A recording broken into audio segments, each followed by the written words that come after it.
Tired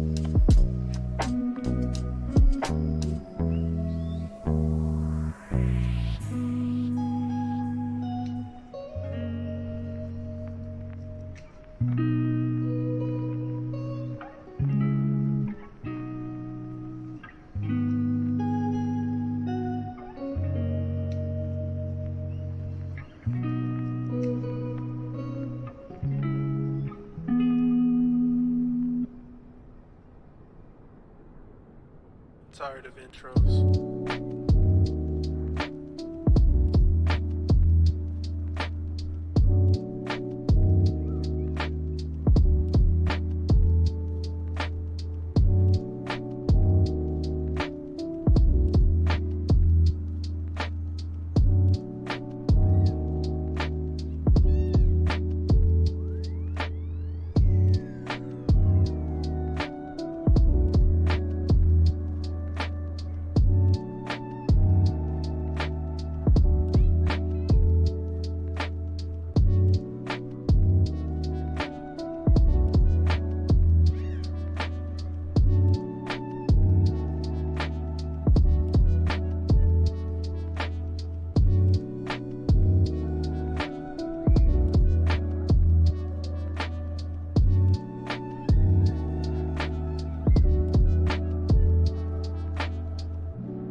Hey, all right, okay, I think you can hear me. Welcome, chat. Hope we're all doing well today. Welcome to the stream. Happy Friday, everybody. Hope we're all looking forward to a nice weekend. Let me just turn this music down there. Lovely stuff. Okay, yeah, so hope we're all looking forward to a good weekend. If you're based in Europe, especially the west and northern parts of sort of west and up to the UK, we've got a very, very hot weekend in store for us. Yeah, hope we're all looking forward to it. Anyway, we've got a red alert here in the UK, a red weather alert. I don't think the Met Office has ever actually issued a red weather alert before, and it's for extreme high temperatures, especially in the south of the country. It's going to be very, very hot indeed.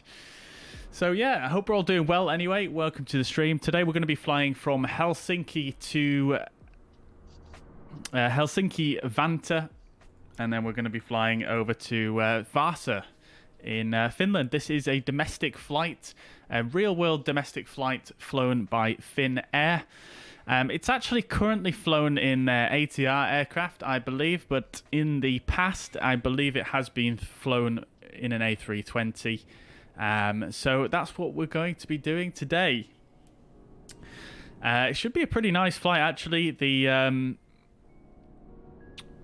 arrivals in to Vaasa, we're going to do a R&P approach, which should be nice. And it's also quite a short runway at Vaasa as well, so it should be pretty interesting indeed. We do have a special noise abatement procedures, or a, let's say, uncommon noise abatement departure procedure for Helsinki here. So it should be an interesting one. It's also a very, very short flight, so we're actually going to be doing the return leg today. Flight time is just under an hour, so looking at about 40 minutes in the air. So it should be yeah, short and sweet, and we're going to get a couple of legs in. First time in a while we've done a full rotation on stream. So yeah, it should be good. Should be good indeed. So I hope we're all doing well. Welcome to the chat, guys, and congratulations, DK and the commentator, on your 3-month badges. And I think there was some other 3-month renewals as well, just while we were off stream. So let's run those alerts real quick. So we've got Mariner with his 3-month gold membership. Congratulations on that, dude. Thank you so much for your support. That's 3 months. What else we got? We've got DK with the 3 months.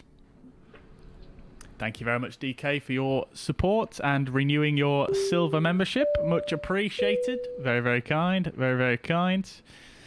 We've got Andy Ivy as well, who's on a 2-month gold membership. That renewed as well just 4 days ago while we were offline again. Alistair, not big shout out for renewing your platinum membership for 3 months. So much appreciated, Alistair. Thank you very much, dude. And of course, last but definitely not least, we've got the commentator who's renewed his silver membership for a 3rd month. So thank you very much for that, guys. And yeah, I really, really appreciate your support. Thank you so much. And we'll just give another shout out to Jusper, who is a subscriber of the channel. He actually just subscribed today, so let's give him a bit of a shout out as well. And obviously a big shout out to Schutz as well, and Manacle. And I'm trying to remember my other gold members off the top of my head, but I don't think I can. We've got Darren Perrett as well. And I think that is everybody. Big shout out to you guys. Let's see. Make sure I got everyone. Yes, we've got everyone there. So thank you very much, guys, for your gold and platinum memberships, and of course silver memberships. Much appreciated. Thank you so much for all of your support. Regardless of which level you go for, I really, really appreciate you being here and you being a member. So enjoy your new badges anyway, guys. GJ, welcome back to the chat. Good to see you again. Good afternoon. Hope you're doing well. Darren is in the chat as well. Lovely to see you. I'm doing very well, thank you. Enjoy your 2-month badge there. Commentator is riding his bike down to Brighton tomorrow. Very good. Oh yeah. I think you're probably gonna, I don't know how long you're staying down in Brighton for. You might catch some of that extreme heat if you stay there till sort of Monday, Tuesday. Julian, welcome to the chat. Hope you're doing well. Good to see you. Welcome back. Welcome. And yeah, GJ, I'm doing very well. Yeah, thank you very much for asking. I hope you're doing well as well. Welcome indeed. Right then, chat. So let's get down to business then. So first of all, we are here at Helsinki Vantaa. As you can see, we've got the MK Studios scenery here, looking very, very nice indeed. It is a really, really good one, this actually. I think this one is a little bit more high quality than a lot of the other MK Studios sceneries that they've done. So big props to them for that. There are a few missing ground markings, which I did actually point out to them. As you guys may remember, when we last flew in here, we took a wrong turning and got a few people angry on VATSIM, but nevertheless, yeah, we're here again. We're actually at the main terminal this time. We flew Scandinavian last time, I believe it was, so we actually came and parked around there on the corner. So we're actually parked here at the main terminal today, and we've got those really cool custom jetways as well, which is looking pretty nice, if I do say so myself.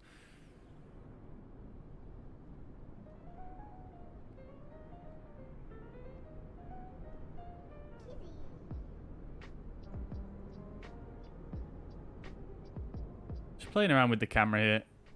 There we go.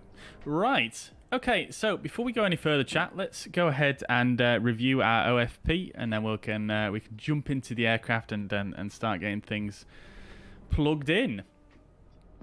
Right. Okie dokie. So, in fact, to tell you what we will do first of all, though, is we will actually initiate the boarding of passengers, because I always tend to do this the wrong way around, and it generally results in issues. We've got 33 minutes to our departure. We're going to skip past looking at the weather and such for now, but what we'll do is we'll go ahead and start the boarding of the aircraft. We've got 122 passengers planned for today, and 1.8 kilos of cargo, 1.8 tons of cargo, and 4.3 tons of fuel. I can't speak today. So about 20 minutes to get everyone loaded on board. So let's start the loading of the passengers. Anyway, so we'll go real time. We have already had our pilot monitoring on board. He has already sort of got things set up a little bit here in the flight deck. We'll open the door there for the passengers as they're boarding onto the aircraft. And yeah, he's got a few things set up, but obviously we've still got the MCDU to run through, which we'll do in a moment. Now then,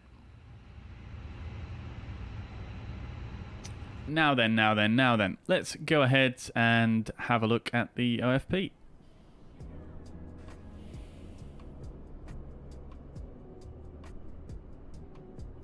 Just a few hours, however long I can bear in my leathers. Oh yeah. Yeah, that's going to be hot in your leathers. Dear, oh dear. Yeah, sounds good though, dude. Enjoy the ride. Got the TCA Captain Pack, enjoying it. Amazing, dude. Amazing. Yeah, I really recommend the Addon as well for the throttle quadrant. That's probably one of the best choices I made on my setup, I think. I really do enjoy the Addon for it as well. Right, so let's have a look then at our OFP. We'll run through this and...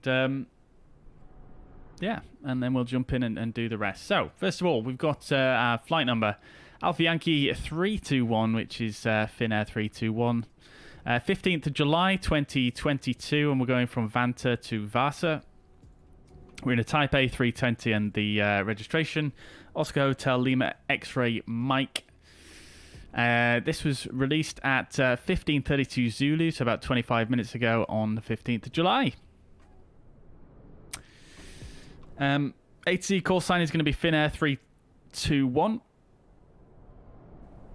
Off blocks time 16:25 and on blocks time 17:17 anticipated.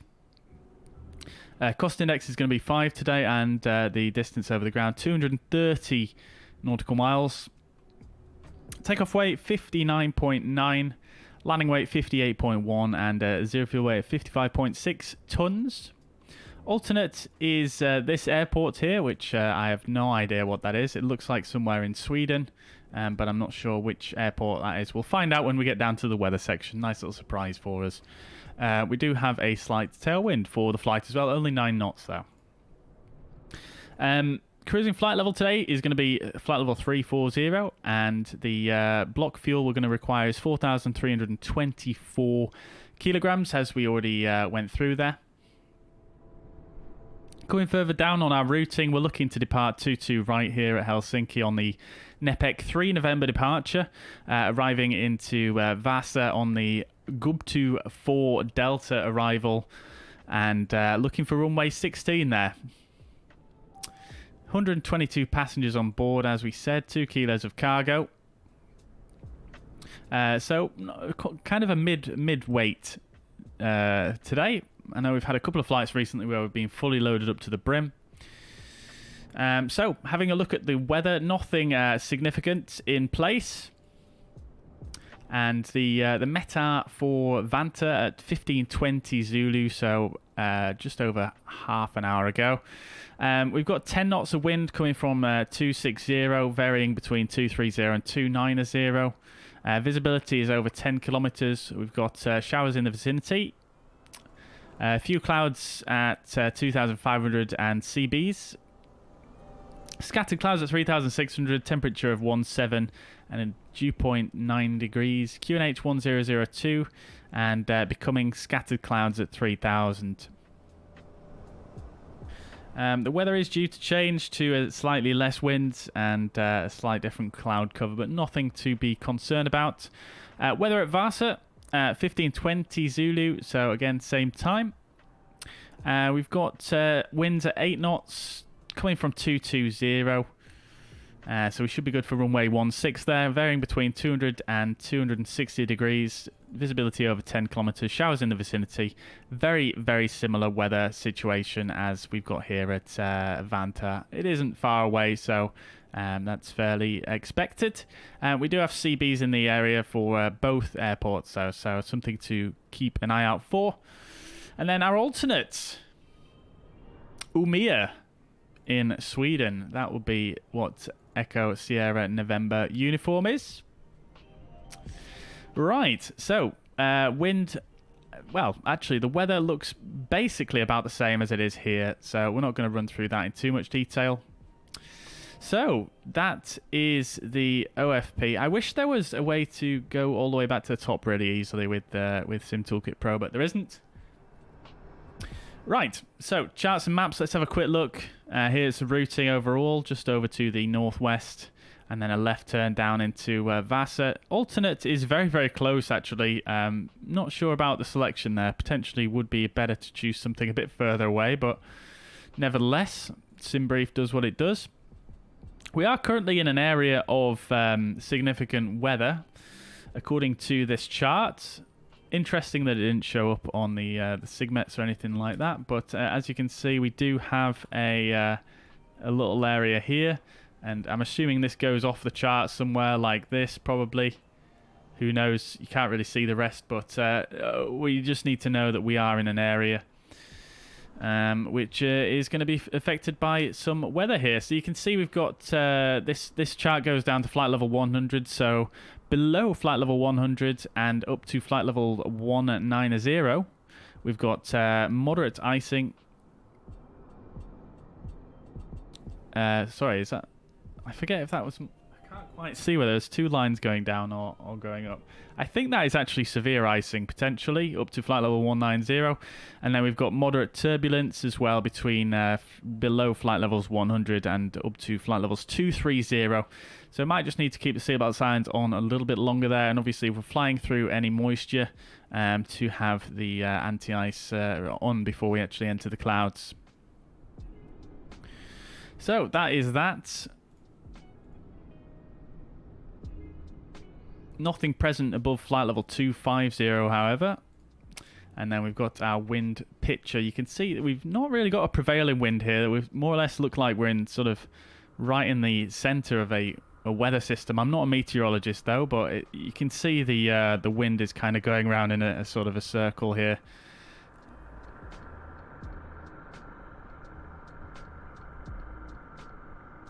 So that is that, and then our profile, very short cruise, and then down into Vaasa. We'll have a look at the charts once we have the aircraft fully set up, but one thing I will just mention now is that we do have, we've got an NADP1 departure here, so we do have an acceleration altitude which is a little bit higher than normal. I'll run through that on the Navigraph charts when we come to the briefing. But for now, we'll leave it at that, and we'll jump in and get the rest of the stuff set up. So, into the flight deck then, without wasting any time. We've still got 70 passengers to come on board. We'll get self-loading cargo up as well. I do quite enjoy a bit of self-loading cargo, if it's going to load for me. Self-loading cargo. Let's make this a bit bigger for you guys. Right, so we're an Airbus A320, and we are going to be Finnair. I don't usually have the sounds on for this, so it doesn't really matter what sound pack we choose, but let's import from SimBrief nevertheless. And that's all correct. I'm not sure why it doesn't fill in the airline anymore. It's so strange. Right. So we'll start the flight, and then what I'm going to do is, because we've already started boarding here on the tablet, what I'll do is we'll just instant board all the passengers once this is done here. So I'll just leave that as it is. I will stay ready for boarding, however, but we'll leave that as it is for now, and we'll put that there. Right, okay, so then let's see where we are at with things. So we can go ahead and just do a couple of things on the tablet here before we set up anything else. We'll bring in our OFP. Not that I ever really look at it in here, but it's nice to have it just in case.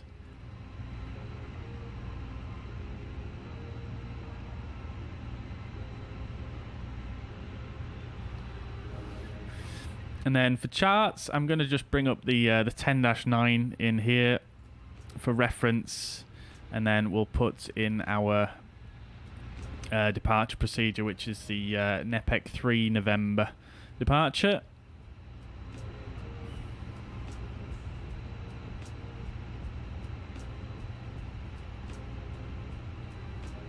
NEPEC, there we go. Okay. So we'll leave it at that for now, and that should do it. Right. Okie dokies. Right then, so let's start doing the MCDU then. So the pilot monitoring has already set up the QNH, and everything is all set and ready to go in terms of that. So we're going to go ahead and set up the aircraft. Now, we're running on a out-of-date database. That's my bad because I've not updated it, but nevertheless, we should still be okay. It's only 1 month, so there can't be too many drastic changes. We'll go to this side here, which I have the ATSU already ready to go. We'll accept that load sheet, and we'll just init the flight over here.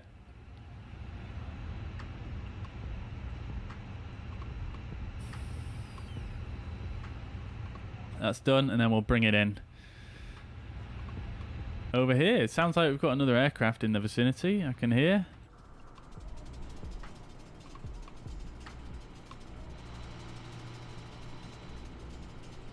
No, maybe not. I'm sure I could have heard another aircraft there. Maybe it was the fire engine. Right, okay, so we're going to be Foxtrot India November 321. A cost index of 5 and a cruising flight level of 340. Temperature currently on the ground 17. That's that. We'll bring in the wind as well.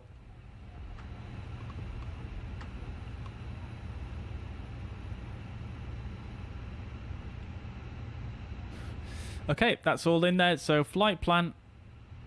And we'll go ahead and select our departure. So we're expecting 22 right. We'll just go ahead and I'm just going to bring up the weather here because we, just to have for reference. So we've got 2508 knots, so that should be fine. 22 right for departure, and then NEPEC 3 November. And we'll insert that. Then into Vaasa, we're going to go for the RNAV 16, and we're going to choose the GUB2 4 Delta, and the approach via is going to be Roxud, I believe. Roxud it is. And we'll insert that, and we'll just check that through there. Okay, we've got a hold at Roxud there. Okay, fine. Right, okay, so let's just quickly look at that on the plan view, make sure everything looks correct.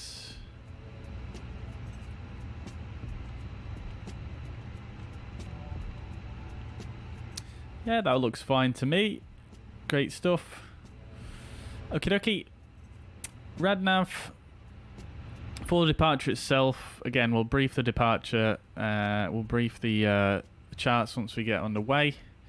We are doing an RNAV departure, so I'm just going to go ahead and leave that as it is. We'll use the Helsinki VOR. Oh, I thought you could press that and it will make it bold, but clearly not. we'll have that tuned anyway,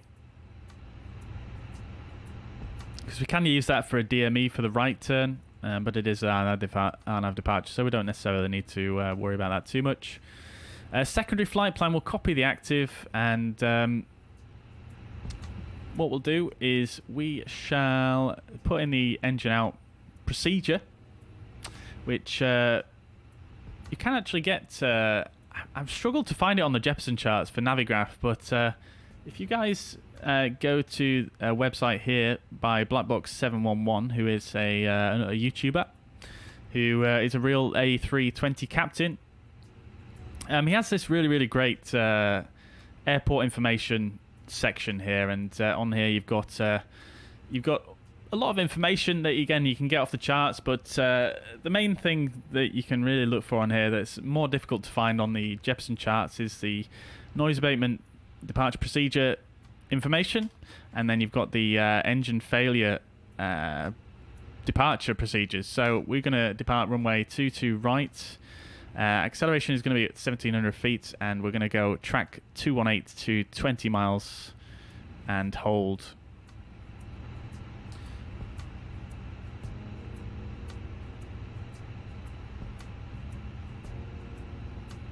So what we could do then in that case is we'll put in our departure of 22 right. And we'll deselect the SID, which we can't do like that. Can we just deselect the SID, or do we have to delete the fixes?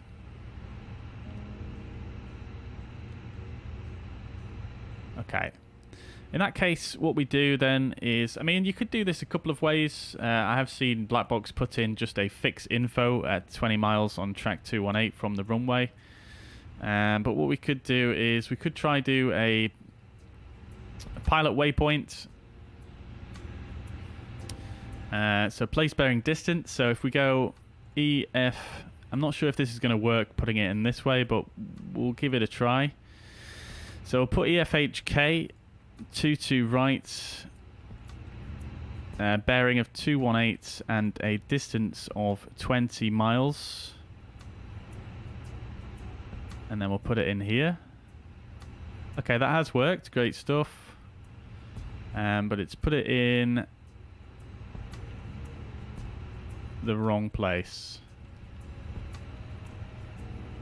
Interesting.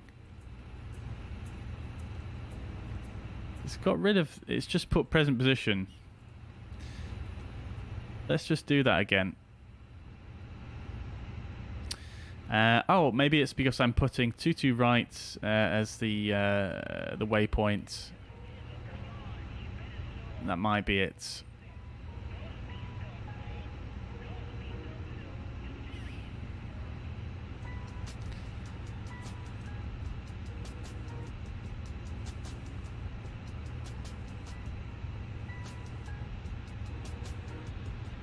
So what we'll do then in that case is we'll just go ahead and put in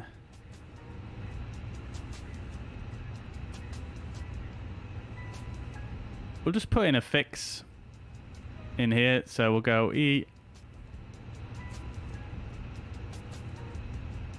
EFHK 22 right. Whoa, Bessie, what in the world? What just happened?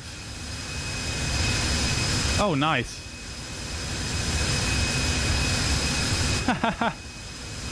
What are the chances someone's come in on VATSIM and parked in this spot? I think that's probably because I'm still on observer mode on VATSIM. I was using it earlier for testing. We'll let him despawn. Oh, he's already... Now, we'll just wait a minute before I reconnect. So, EFHK 22 right. Looks like we finished the boarding there. And then we'll put a radial of 218 and a radius of 20 nautical miles. So that's going to give us a line out that way, and then what we can do is we'll just pull the heading pull the track, and then we'll obviously we could just go into a hold at our present position. So that's fine, no worries. Cool. Now what we'll also do is, well, just for reference, is we will put in the MSA.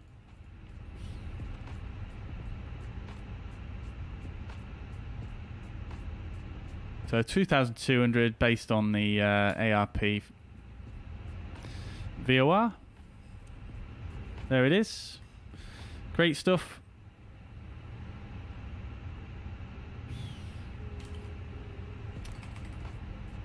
Oh, I've got the charts up, haven't I?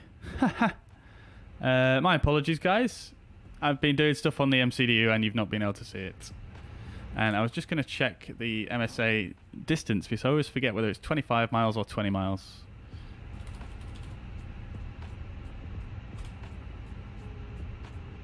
It's 25 miles. Okay, cool. Right, so that's correct. That's all in then. We've got a secondary flight plan all sorted. And in fact, no, we haven't. We'll go ahead and just set up a new destination.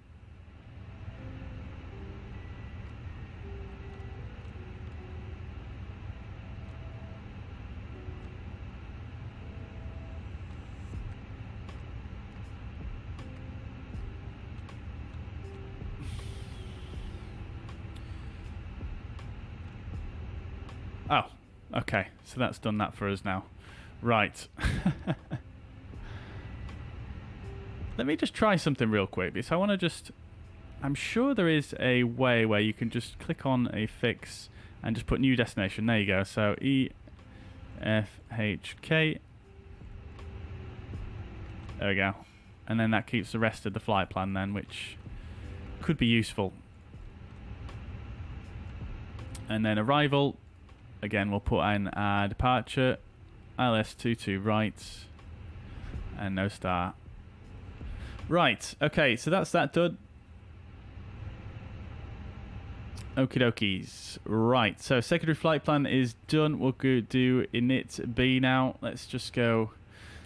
Do we have a company message? We actually do, so we might well just have our final load sheet here. Looks like we do. So 55.7 and 30.8.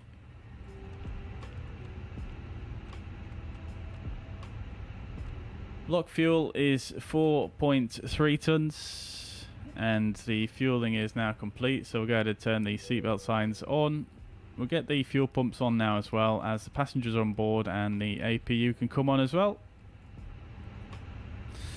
Right.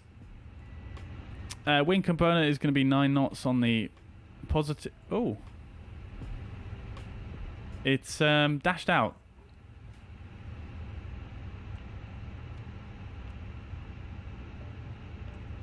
That's a new one.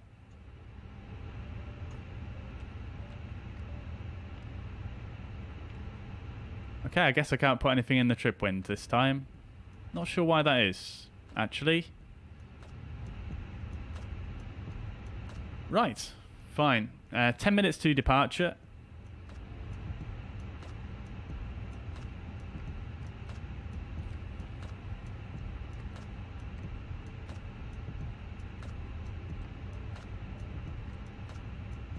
And everything else looks good. Right, fine. Okay, so finally we'll do our departure perf. Aircraft is loaded.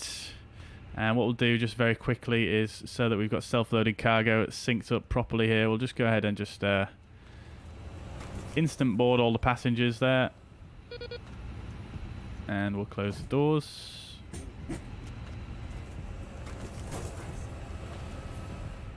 Right. APU is Veil as well, so we'll start the chrono there as well. Right, so takeoff perf. So 2 right.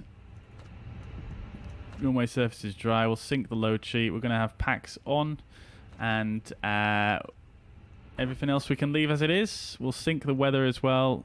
All looks sensible. Calculate.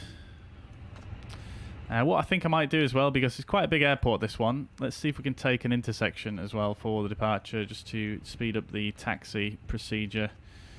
Actually, it's probably not going to make much of a difference. We might as well go for full length. So that's fine. 2.6 and 3.5. Flaps 1 down 0.268. Bet I don't remember all that.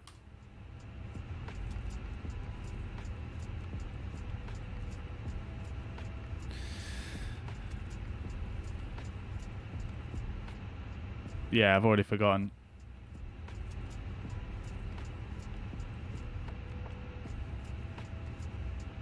And a flex of 68.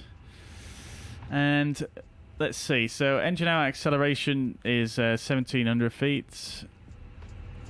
And the thrust reduction and acceleration altitude, because we do have the NADP1 procedures here, so we want to put in thrust reduction and acceleration altitude like so. So 1680 for the thrust reduction, which is 1,500 feet above aerodrome level, and 1,380 for the acceleration there. Doesn't pick that up on here, though, for whatever reason, but that's fine. No issues at all on that one. Righto, so we're pretty much there. We just need to really brief the charts and make sure everything is in the MCDU correctly. Right, so let's do that then. We've got 7 minutes to departure. What we'll do, just to save a bit of time here in the background, is I'll actually connect the tug initially. And because we do have the APU avail and providing power, we'll get rid of the GPU as well. There goes the fans. For a second there. Alright. Oh, you can't enter the trip wind when you've loaded the winds on in It's A. Oh, okay. Great stuff. I didn't actually know that one. Yeah, I very rarely actually load the winds on in it A. Great. Thank you very much for that, the commentator. Much appreciated. Generic Pilot, good afternoon. Welcome. Hope you're doing well. Welcome, welcome, welcome. All right. So let's do a briefing then. So quickly jumping over to the fuzz pad.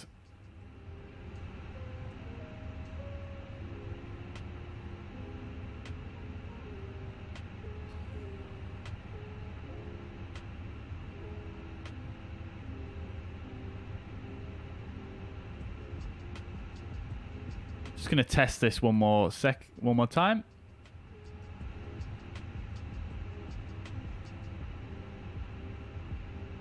Right.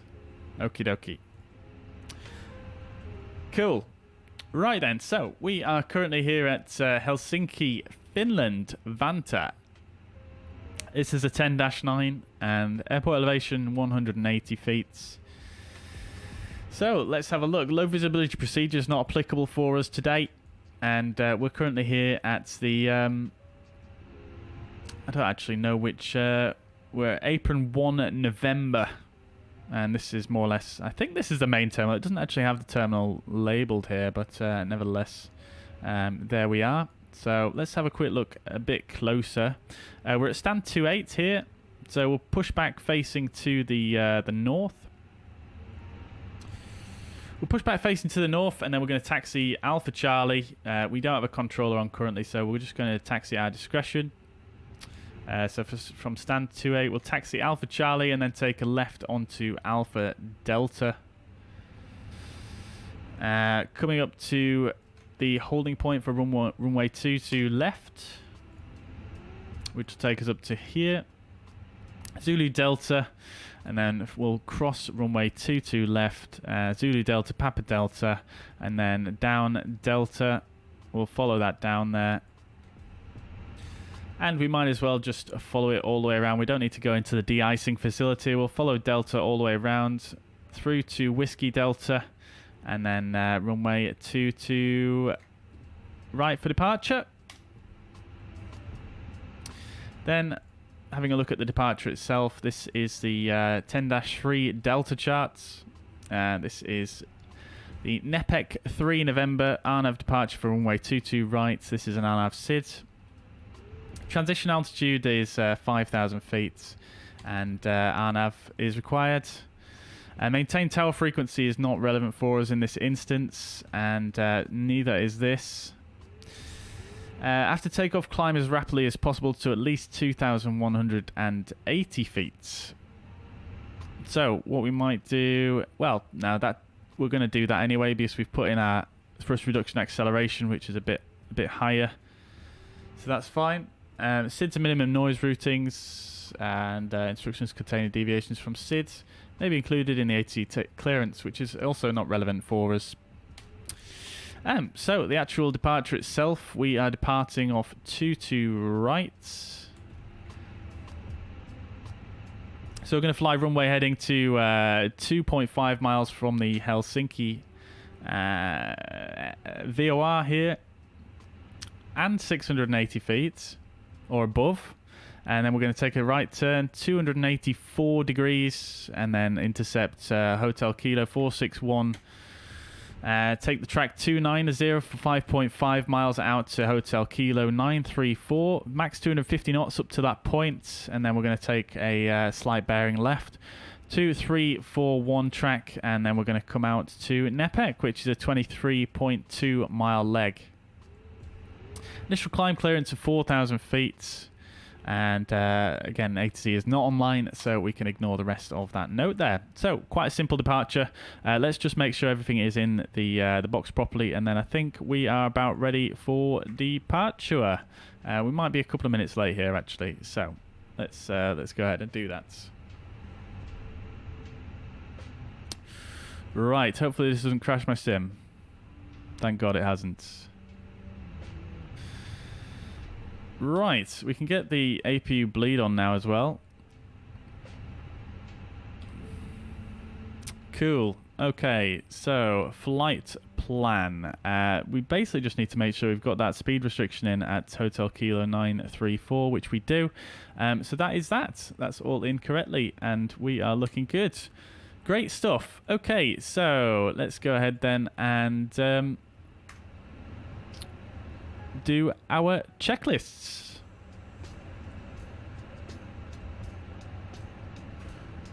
That is the wrong monitor for that. Okay, so cockpit prep, gear pins and covers removed, fuel quantity 4.3 tons, seatbelt signs are on, ADIRs are in nav, BARF 1001 set both sides. Before start checklist, parking brake is set, takeoff speeds and thrust 263535, windows are closed. Oops, wrong button. We can go ahead and close the cockpit door as well. Beacon light is on before start checklist is complete. Bang on time, guys. Let's go. Let's just log in on VATSIM first. Did not mean to do that one there. And then we'll go to 122.8 for the comms.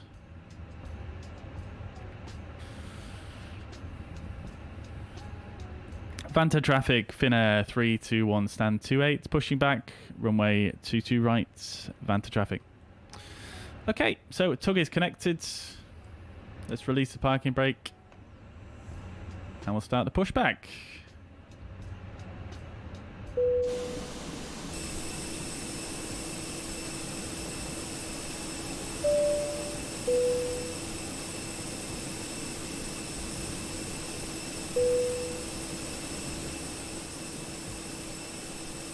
Okay, so let's start engine 2.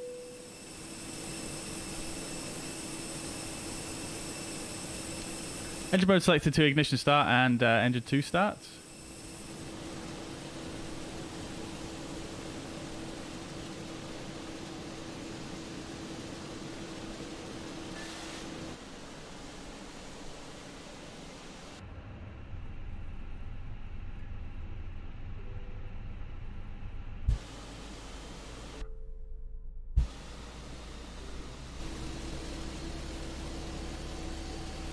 We might as well stop there because we've actually overshot the taxiway by quite a large margin.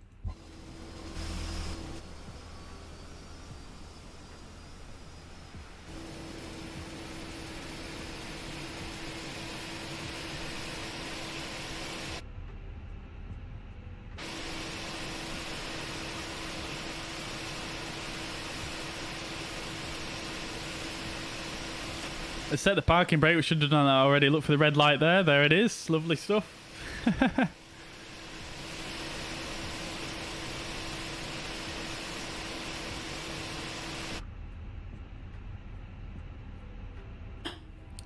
Right. Okay, so engine 2 is avail.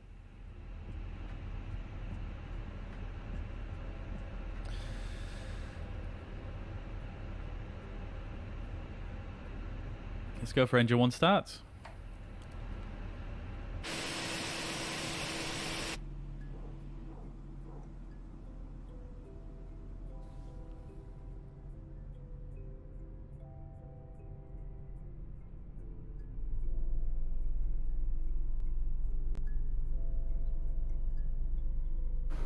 You guys might notice we've got some pretty tasty new cameras that I managed to set up over the last few days.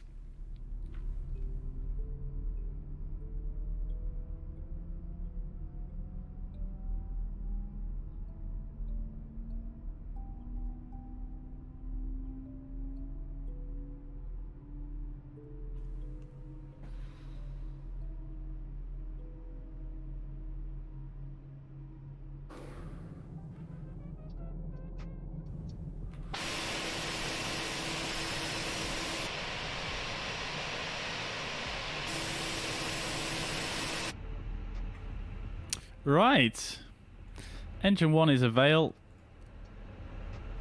Engine mode selected back to norm. We'll get the transponder on, arm the ground spoilers, reset the rudder trim. I can do that on my controller. And coming further up, auto brake can go to max.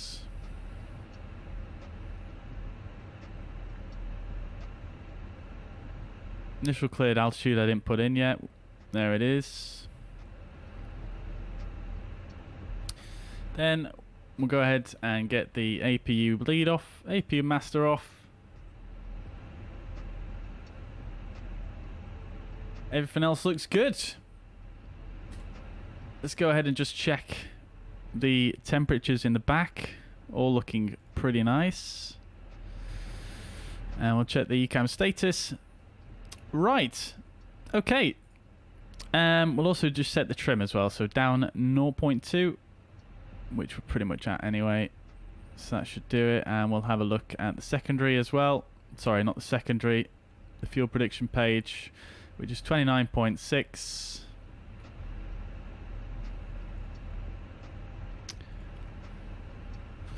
We've set it to 0.3 there, so there we go. 0.2 now, there we go. Okay, great stuff. So after start checklist, anti-ice is not required. However, we will use it on the departure. ECAM status is checked. Pitch trim is 29.6%. Rudder trim is neutral. After start checklist complete. We'll do a quick flight controls check as well whilst we're here.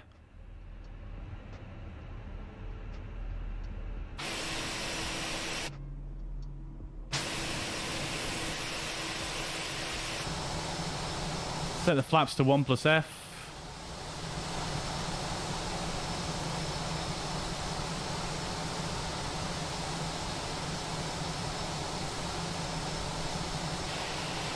Flight controls check. Full right, full left, and neutral.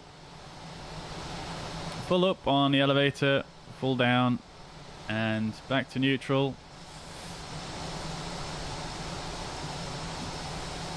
Full left on the rudder, full right on the rudder, and back to neutral. Look at that lighting there and the heat blur.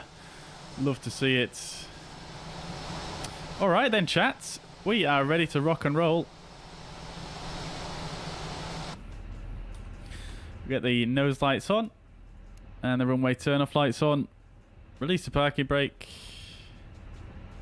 Let's go.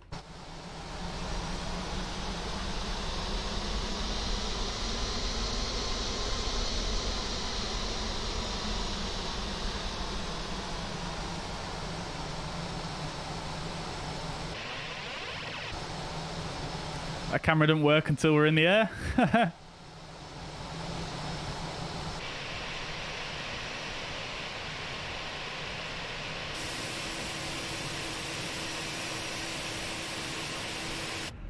Really loving these new cameras. I'm so pleased. Right. Okay, so let's do some more items. We'll do a takeoff config test, and we'll also bring up the ground chart here.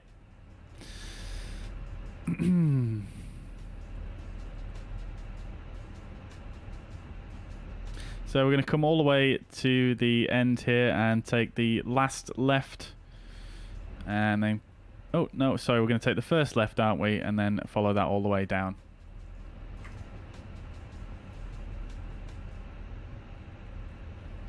Okay, so taxi checklist. Flight controls are checked. Flap setting config is 1+F. Radar and predictive wind shear are inoperative. Engine mode selector is in norm, and the eco memo takeoff no blue. Taxi checklist complete.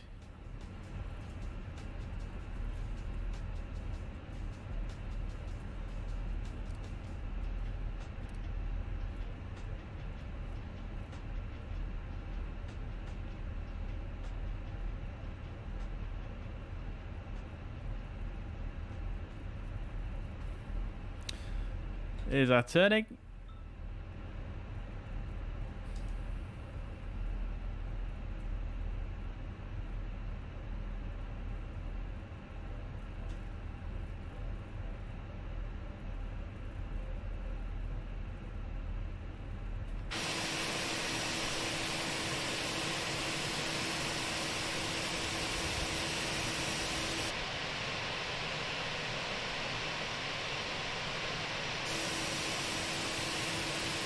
I love this camera view. I love it. It's so nice. Right, so we're going to just continue straight on here and basically just follow the taxiway all the way around to the holding point for runway 22 right. Schutz, welcome to the chat, dude. Hope you're doing well. Congrats on the 3 months. Enjoy your badge. Welcome. Glad you could make it. Glad you could make it.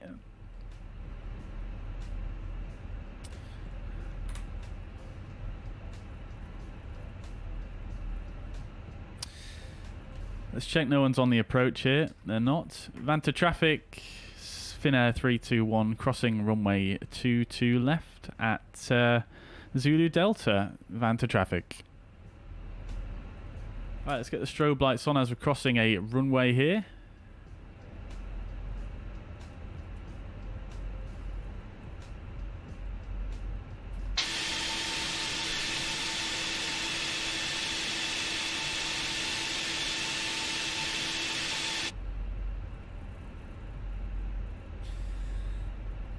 GJ says he's back. No worries at all. Flying as FO today. Yes, yes. I mean, when we fly the A320, we pretty much always fly as the FO. Yeah, I do enjoy it. Just makes it a bit different, you know? Okay, strobe lights off. Andy Ivy, welcome to the chat, dude. Hope you're doing well. Welcome indeed. Enjoy your 2-month badge there. Welcome. Were you able to suss out if that self-loading cargo is going to get that update or if it's on borrowed time? Yeah, I couldn't really work it out. I was actually looking at that just yesterday and I couldn't see anything about it. We've got a bit of a downhill taxiway here. But yeah, I couldn't see anything about it, unfortunately, on their Discord. It was just... yeah, it was literally just... yeah, no information, really, unfortunately. Excuse me. Let's go seats for takeoff. And we're going to go ahead and minimize self-loading cargo.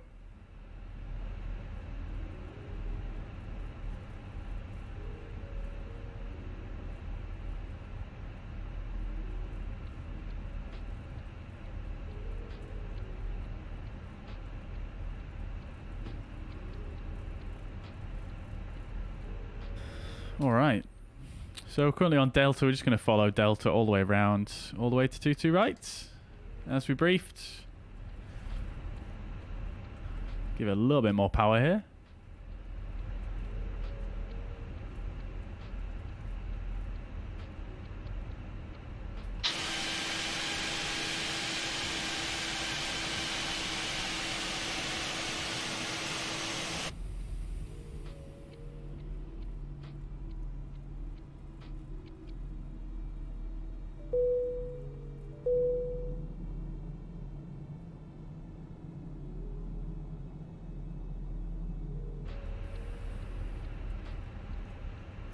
Okay, so the cabin crew is seated. Lovely stuff. Oh, very bumpy.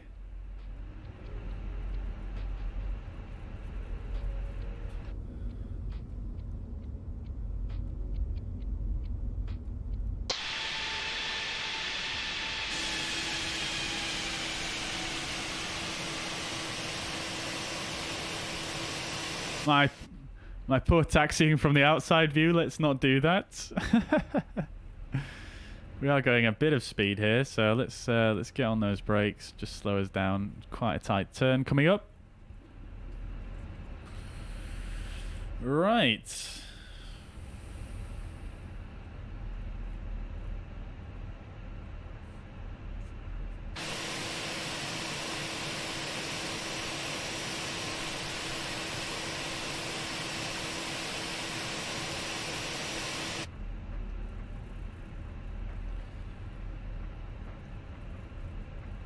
Here comes 22 right over in front yonder.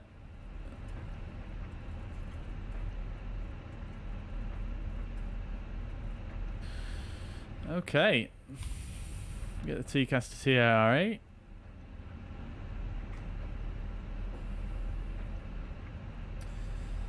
Okie dokies.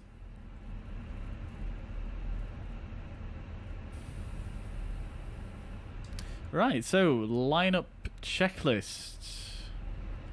Takeoff runway is 22 right. That is confirmed. We can see it on the signs there, and there. TCAS is TARA. Packs 1 and 2 are on. Lineup checklist complete. Vantaa traffic, Finnair 3, 2, 1. Lining up runway 22 right. Vantaa traffic.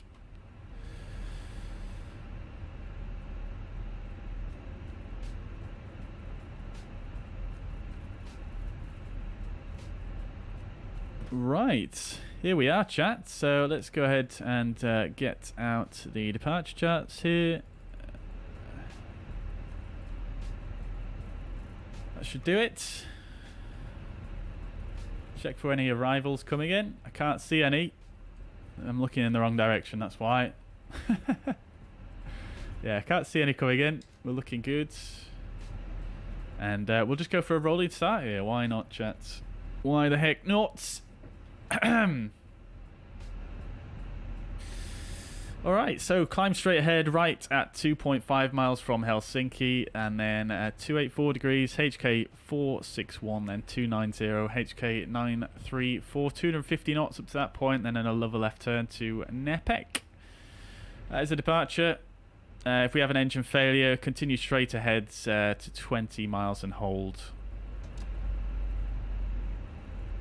Initial climb clearance 4,000. Oh, look at these runway textures. They are super nice.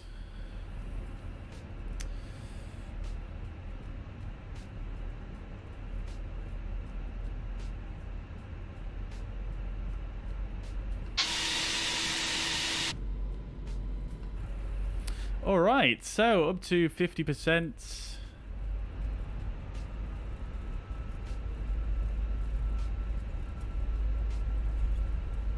Engines are stable. We are looking good. Up to flex. Manflex 68 SRS runway. Auto thrust blue.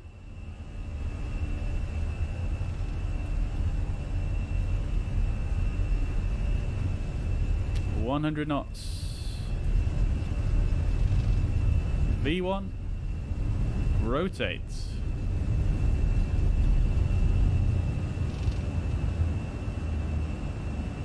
Nav. Positive rates. Gears coming up.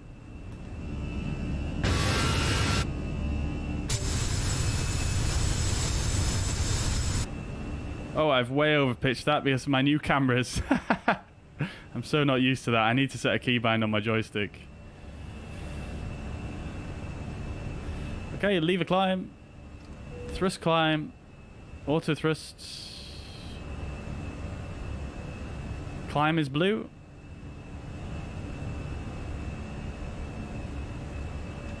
AP2. Disarm the ground spoilers and get the nose lights off there. Oh, I forgot the landing lights. God damn it. And the strobe lights.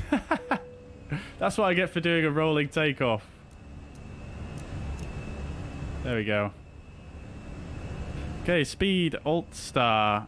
And we'll actually give ourselves more clearance here. Flight level 340. And we'll push. Thrust climb, climb.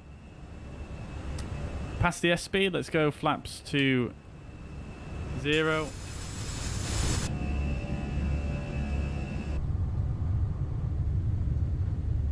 There we are.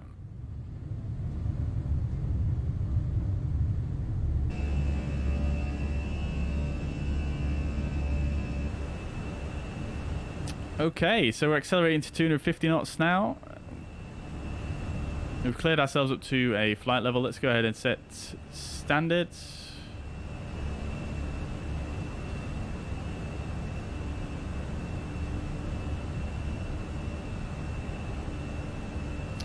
Remember, because of the warnings we had regarding ice, we do want to look out for any clouds we're going to pass through, but it looks like we're actually going to clear all of the clouds here, so no issues at all there.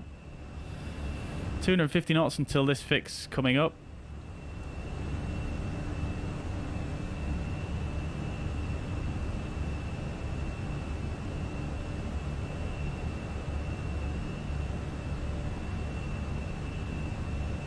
All right, not bad. Not a bad departure there. Yeah, I completely messed up my key bindings. I need a new view, a new key binding. I set up a fixed camera view for the nose gear cam and for the main landing gear bay as well.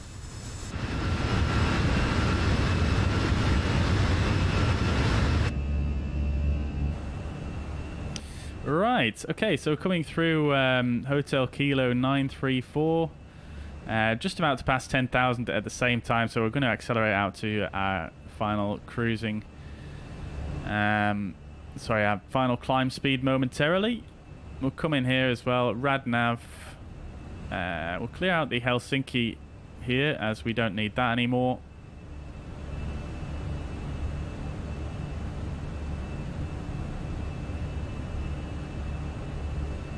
Okay, so flight level 100, landing lights can come off. And we'll wait a second for the seatbelt signs. I haven't really seen much turbulence. We did obviously have that on the significant weather, so we'll go ahead and turn the seatbelt signs off now as well.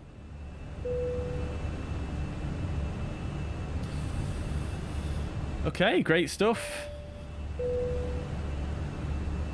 Lovely. Lovely, lovely, lovely.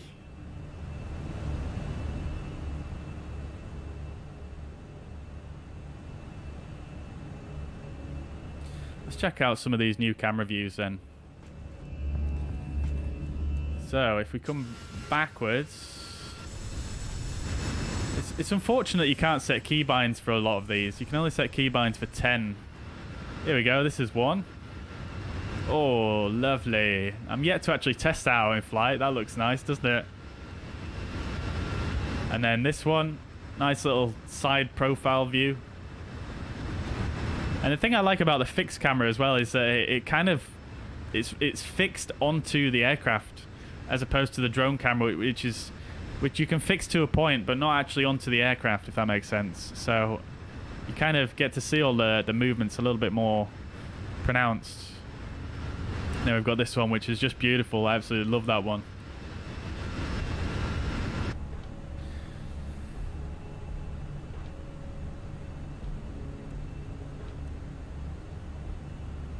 Alrighty, great stuff. So as you can see, our cruising portion of the flight, very, very short, 20 miles only. So let's go ahead and get ready for our arrival then into Vaasa. Nice views indeed, the commentator. Nice views indeed. Yeah, very much enjoyed those. It seems like there's something going wrong with my stream elements jobby, because it's not disappearing.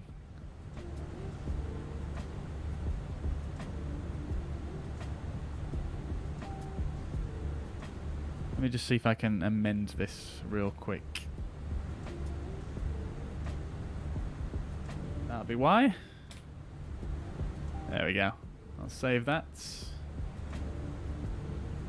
Cool. Right. Okie dokies. So then, we're approaching Nepek now. 5 miles to go, so we might as well go ahead and just get rid of these. We're not going to need those anymore. Okie doke.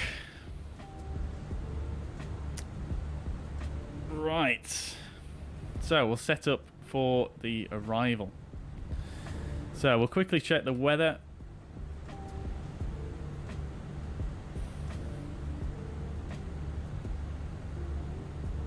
Weather request EFVK, I think it is. EFVA. Get the meta, and we'll send that off.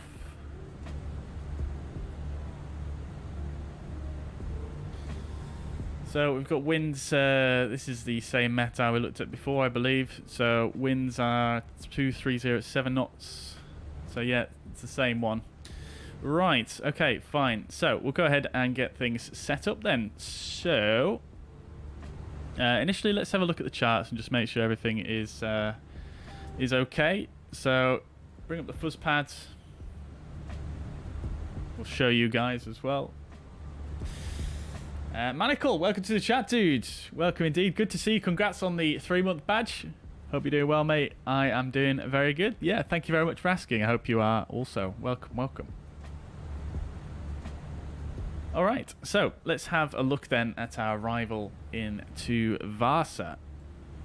So this is the RNAV start for Vaasa, Finland. This is a 10-2. Airport elevation 21 feet, right on the sea. Transition level by ATC. We'll take that off the SID. So we'll go for this. Transition altitude is 5,000. So let's give it, let's say 6,000 as the transition level. Usually they have the transition level different to the transition altitude, is what I've recently learnt for separation. So let's add 1,000 to that. So 6,000 for the transition level we're going to choose, because we don't have any ATC on, so we yeah, we don't need to worry too much about that.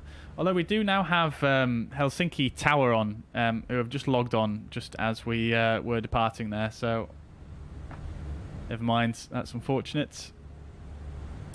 Right, so this is an ANAV arrival for runway 16, ANAV 1, DME not supported, ATC give descent clearance. This stuff is not relevant to us. Avoid overflying Vaasa below 2,000 and stars minimum noise routings. So this is the GUB24 Delta RNAV arrival for runway 16. That's what we're going to be flying. So we're going to come in at GUB2 above flight level 70, and then we're going to fly 336 track for 26 miles to Etrut, and then the 334 track for 11.3 miles to Orvop, 240 knots max speed there and above through 2,300. We're then going to take a left turn, 244 track 5 miles into Roxud above flight above 2,300 feet. That's our initial approach fix. We do have a hold there as well at Roxud, but I do remember that is actually in our MCDU, so I'm going to go ahead and just remove that because we don't need to do the hold. And then, right, guys, I'm actually dying for the toilet, so I'm just going to just pause there for a second. I'll be back with you in just a sec.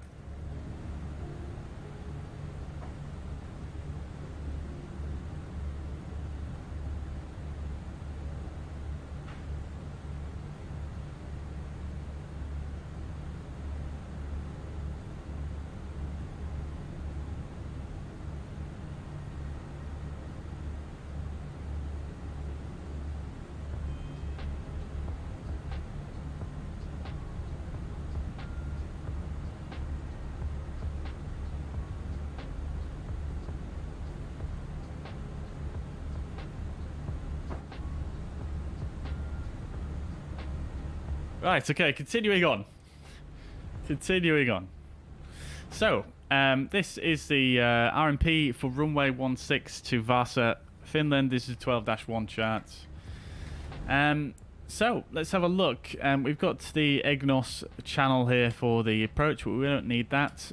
Final approach course is 154 degrees. Final approach fix at Oskid, 1700 feet. Let's see. So minimums, it just says refer to minimums. We've got LPV decision altitude there, but let's have a look at that in just a moment. Airport and runway elevation are the same at 21 feet, and the MSA 2300 based on the ARP. Actually, no, this is not based on ARP, is it? Oh, yes, it is. Yeah, based on ARP, airport reference point. So I actually fucked up in the last one. For some reason, the Airbus actually recognised that I put in ARP as a fix, and it did actually work properly. Yeah, that's interesting. Anyways, so we'll continue on. So our arrival is going to bring us into Roxud here at or above 2,300 feet. Then we're going to come on to the final approach course, which is 154 degrees. The final approach fix here is Oskid, and that is going to take us on to runway 16. Let's have a look at the profile view here. So from Roxud to Oskid, we've got 4.9 miles, and we're on the final approach course there of 154. And we're going to descend down to 1,700 feet before Oskid, and then we are going to activate somewhere between here and here. We'll arm the final approach mode, and we'll descend on down.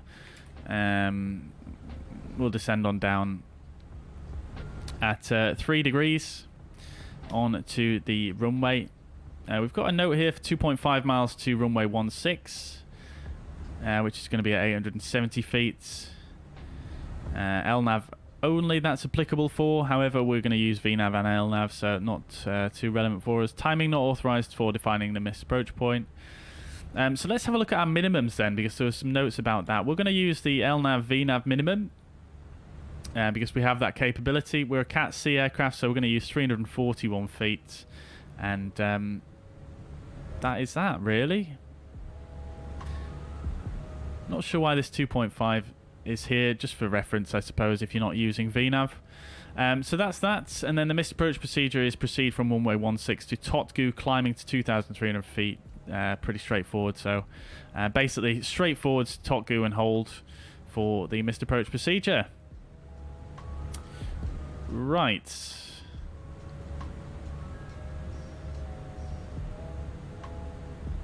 Okay, so have a quick look at the airport itself. So this is the 10-9 for Vaasa, and we're going to come in runway 16. So what we'll do is we'll aim to vacate either Alpha or Bravo. It doesn't matter too much. Obviously there's only 2 taxiways here. Very, very small airport, and we'll come in and park at the main terminal. We'll come in and taxi and probably park stand 3, nice and in the middle there. Come off at Bravo then, and then go stand 3. So that's that. Quite straightforward for the taxi in. So let's jump back into the flight deck then, because we actually are actually reaching our top of descent already, even though we've not reached cruise.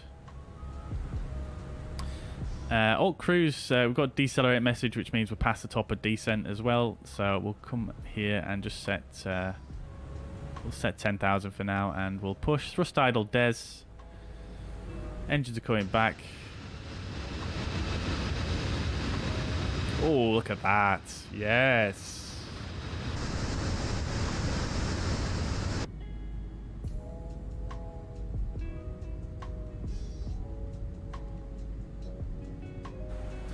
Right. Okay, so we've done our briefing. Let's go ahead and just bring up the charts here, make sure everything is in correctly before proceeding any further.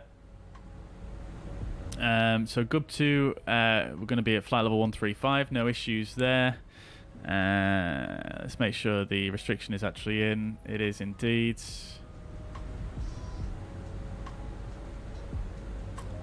Wind data we've got. Okay, cool. So ORVOP 240 knots above 2,300. So that is in, and 240 is in as well. And then we've got Roxud above 2,300, which is in there. Speed constraint is the same. No issues. We've got a hold, but we're going to remove that. No issues at all. Oh, I've just deleted the wrong one, haven't I? God damn it. Let's fix this.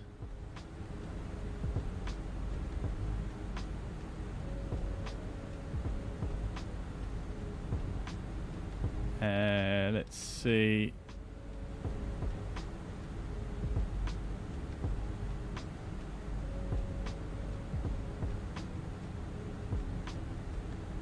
Okay, so that shouldn't change anything regarding, excuse me, regarding the descent, because we are already.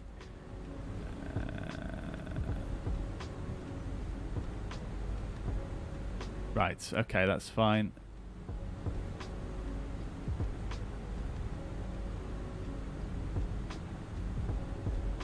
Select heading track first. Okay, let's just erase that.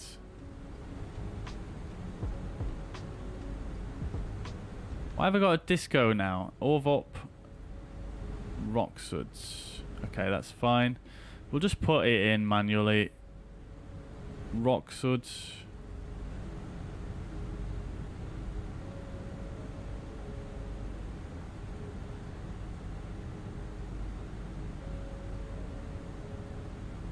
Why is it not showing up there?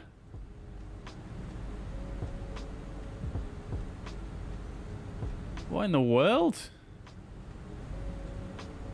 Is it because... Let's just delete this.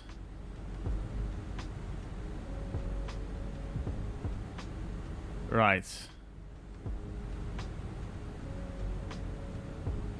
What has happened here?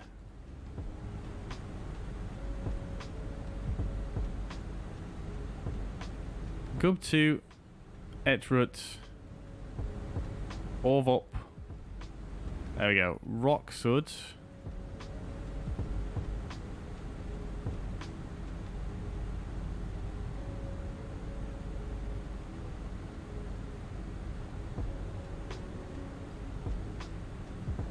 Orvop. Right, that's fine. We'll remove the disco then. And then at Roxud, we're going to put in plus 2,300.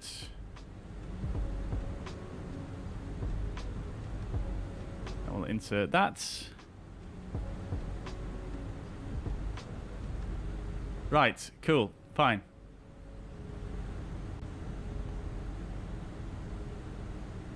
That's all in. We're looking good. Right, and then Orvop 240 knots.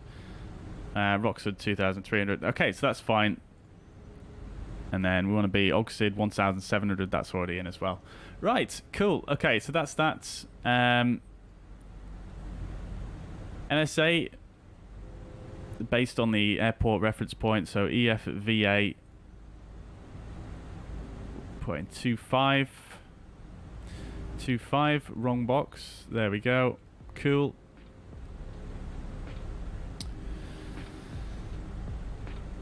Right.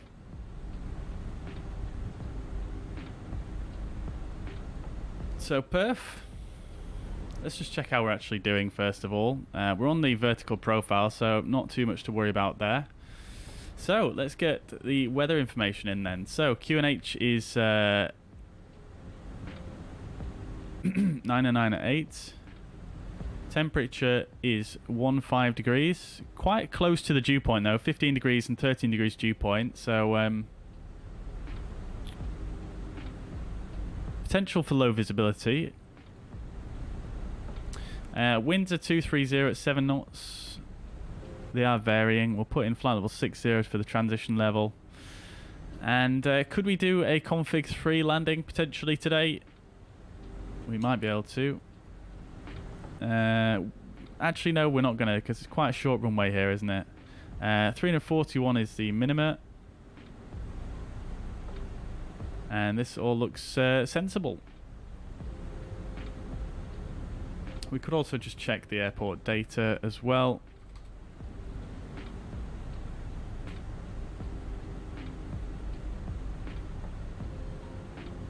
No information on the black box website, so we'll leave it at the default there. No worries at all.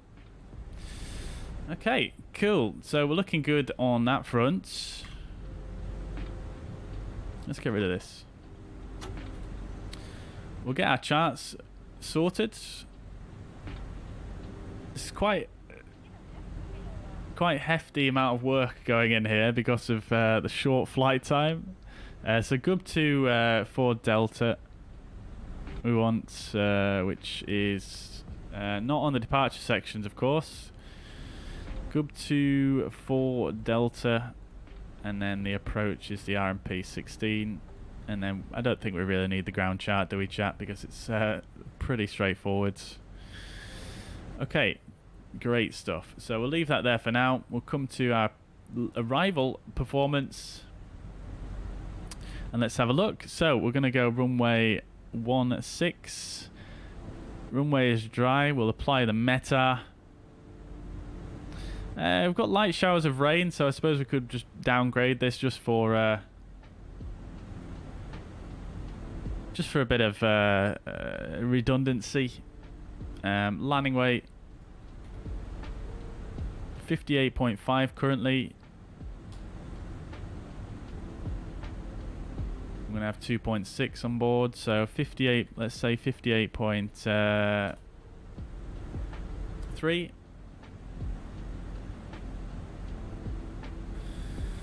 Let's see. We'll try a bit of auto thrust off. Flap full we can do. Flaps 3 we can actually do as well. So we'll do flaps 3.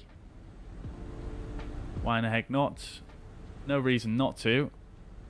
And we could go for max reverse as well, because we might have a little bit of contamination on the runway, not too much though. Right, so let's do that. Okay, cool. So auto brake's going to be low. Set that on my controller as well so it syncs up properly. We'll carry on clearing ourselves down as well. We'll put this to 1,700.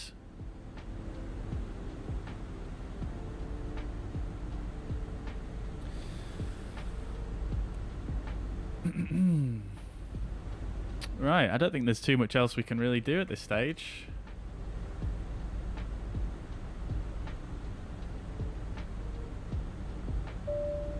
Descent started.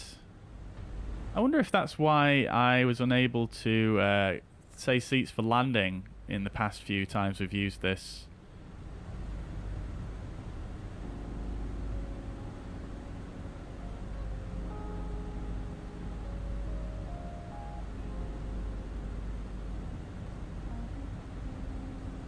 Alright, let's put automatically address the cabin on. Ah, no, we'll not. We'll leave that one off. Right, fine. Secret Agent, welcome to the chat. Hope you're doing well. Good to see you. Welcome, welcome, welcome.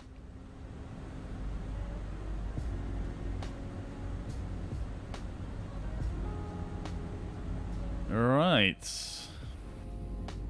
Beautiful.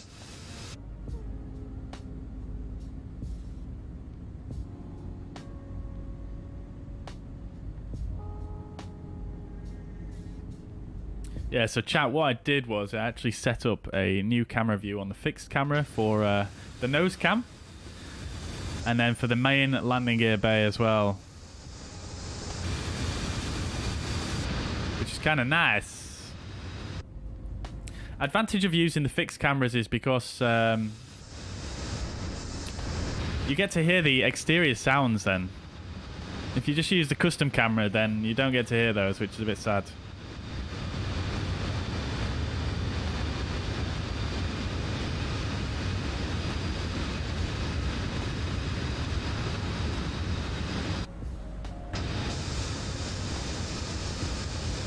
I do like this view as well. Get a nice view underneath.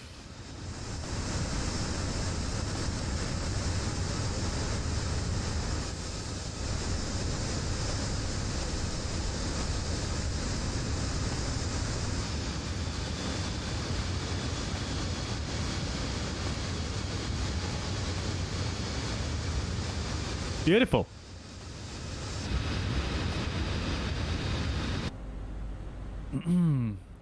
Quite like this view as well. This is like a kind of like a classic plane spotting type angle you would get. A little bit down below. Very, very nice.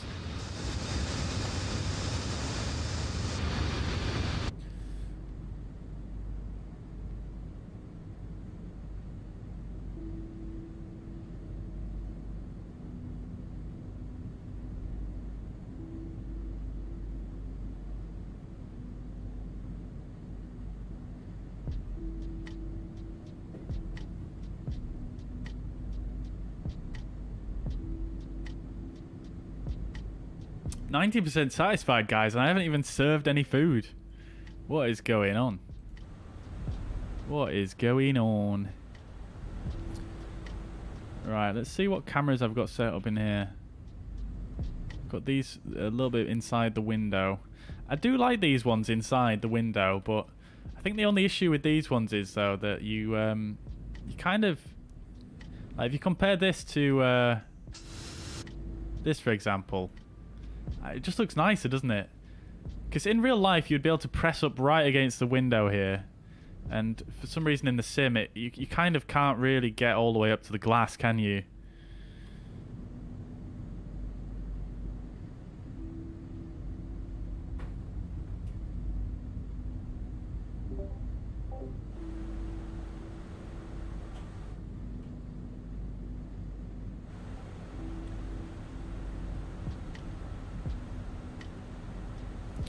Absolutely beautiful weather at the moment here. The sun should set quite late as well here because obviously we're quite far north, aren't we? So let's see, sunset Vaasa. 23:15. Holy crap! That's local time, obviously.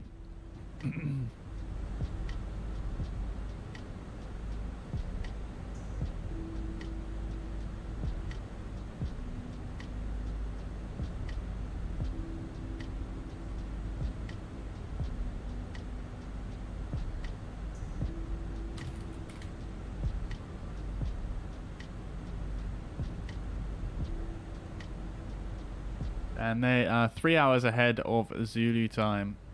So 23.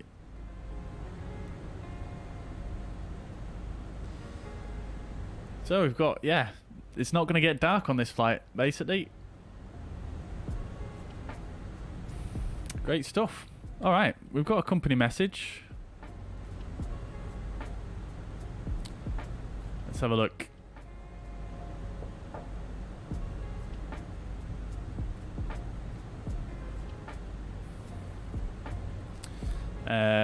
We were 1 minute late, so we've got to send an ADC. God damn. All right, let's have a look, see what our reasons are. This is actually a delay of my doing, really, I think, isn't it?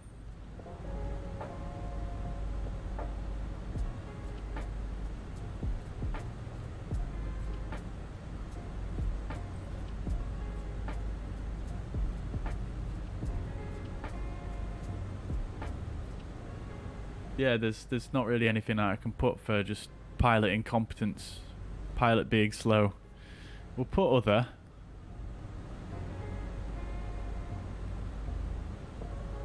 We'll put other. So OTH and 1 minute, and we'll just put waffling. Because that's, let's face it, that's pretty much the reason, isn't it?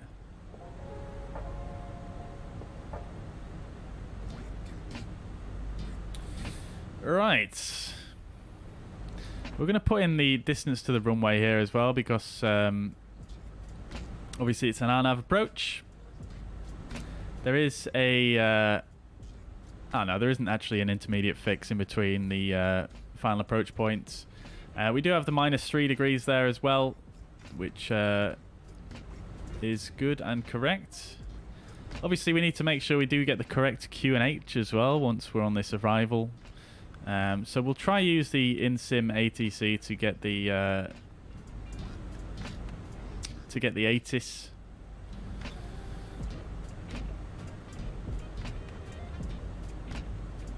It doesn't actually give me any options.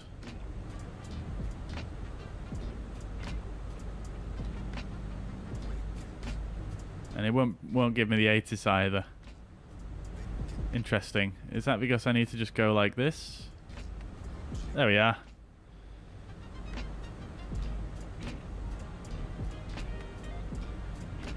Winds are actually 191 at 12 at the moment.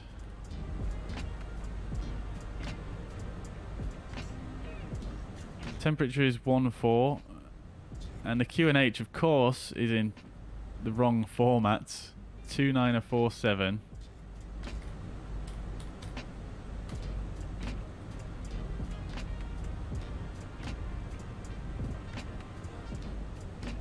Let's convert that.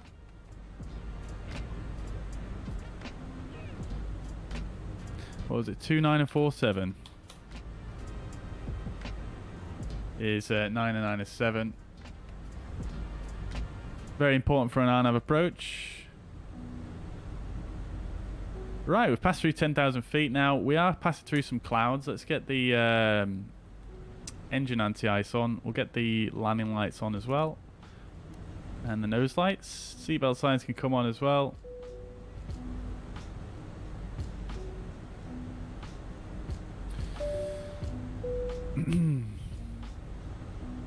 Right. Well, that was a very short-lived cloud, wasn't it? I was probably a little bit later on the uptake there, to be honest.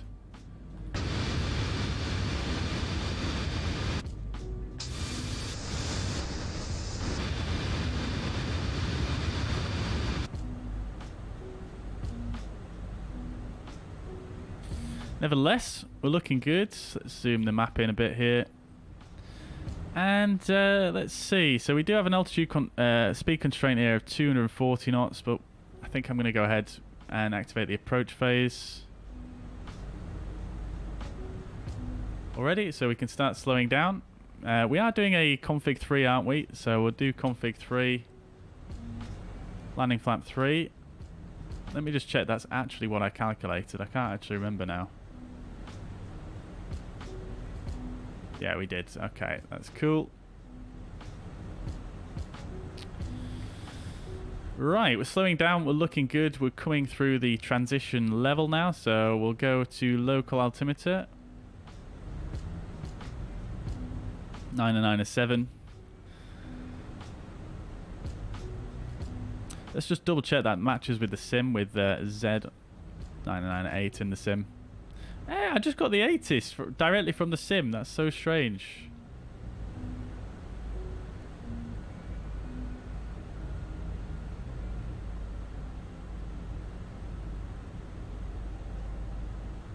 Anyway, never mind.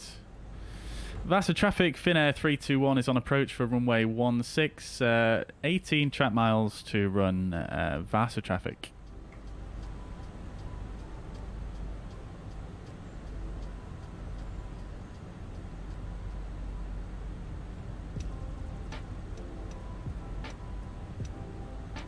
We do have a center controller on at the moment as well. I'm not sure why they've not contacted me.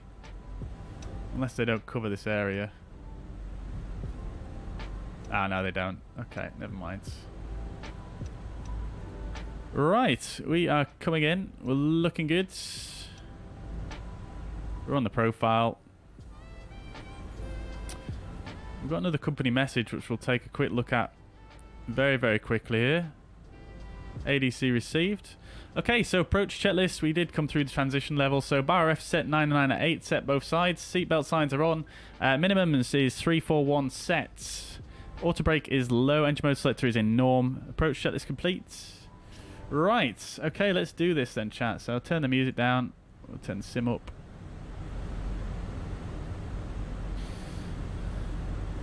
And I've just noticed my overlay for SimToolkitPro is not working today.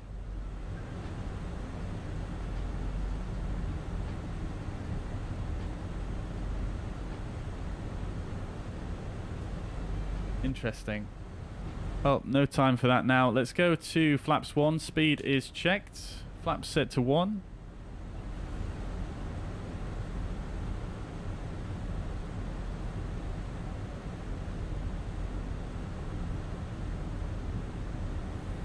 There we go, chat. It's working now. Beautiful. We can go in and get the anti-ice off. Okay. So coming on to the final approach course, let's go to flaps 2, speed is checked. Flaps 2.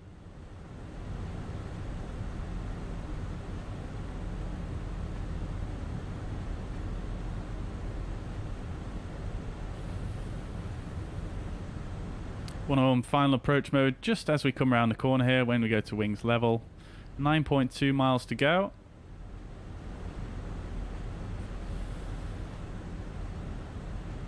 We'll just pull the speed there for now.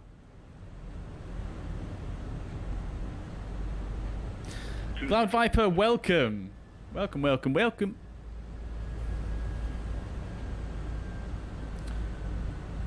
Temperature outside is looking good for icing, so no issues there. 7.8 miles to go. Let's arm the approach. Final lap is already engaged. Fine.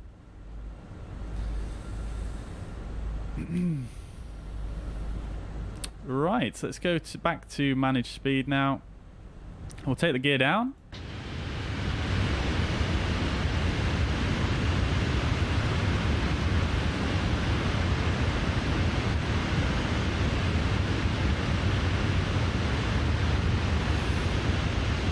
Love to see it.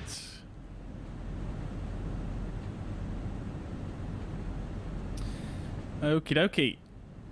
Right, so let's bring up the final approach chart here. 2,300 feet is the go around altitude. We do have final approach engaged here, so we'll go ahead and set 2,300. And we'll go to flaps 3. Speed is checked. Flaps to 3. Spoilers are armed. That's our final approach configuration.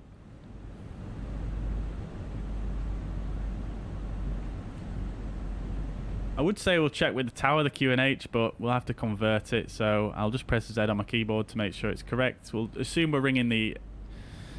we're doing a QNH check now. Vaasa tower, pressure check. Finnair 321. Finnair 321 QNH is 999 at 8 hectopascals. Okay, cool. We're looking fine. Runway is identified. 3 reds and 1 white currently. Just following the VDEV. 1,000. 1,000 is checked. TA only. So, landing checklist. Eco memo. Landing no blue. Landing checklist complete. Crew not yet seated. I'm not sure why it does this, because for some reason it won't let me tell them that they're not... Won't let me tell them to get seated. I don't know why it does this. Maybe let's just try put on the automatic address and just see if that actually gets them to sit the frig down. Okay, cool. So a visual, let's disconnect and we'll fly this thing in. So we're going to do manual thrust as well. 500. So autopilot disconnect, manual thrust. 100 above.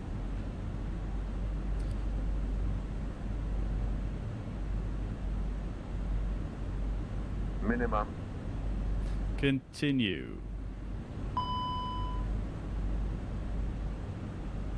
200. Flight director's off.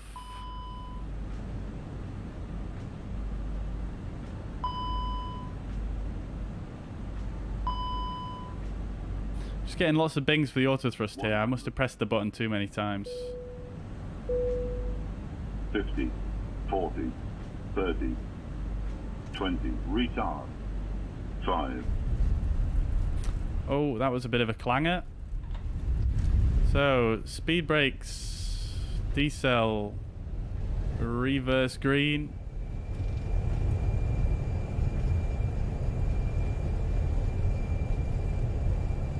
Just gonna let the auto brake do its thing. Reverse is stowed.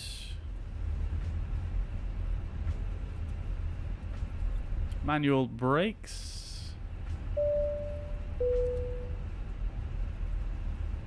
Okay, cool. I'm not quite sure why it kept alarming me about the auto thrust. That really really put me off there. Okay, and then we're going to come off at this exit here. Let's get the APU started.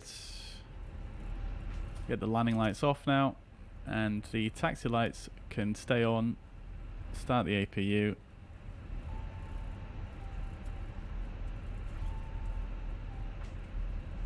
Welcome to Vaasa, guys.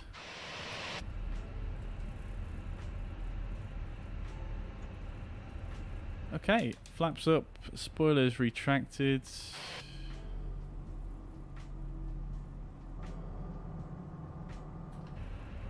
And we're going to come in for this stand right here. Stand 3. Let's get the taxi lights off then.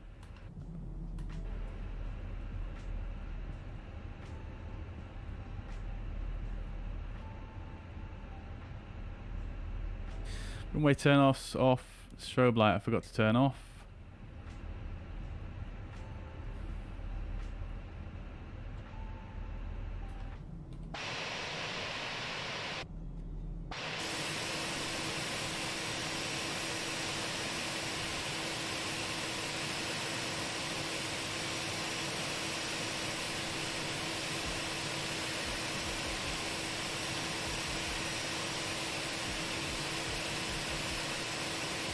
There we go. Parking brake is set. Lovely stuff. Okay, APU is already avail. That's great stuff. We're not going to turn the APU bleed on just yet. I'll turn both the engines off. Seatbelt signs off. Beacon lights off. Great stuff. Okay, we'll get that transponder off as well. And TCAS 2 off. Okie dokie. Start the deboarding.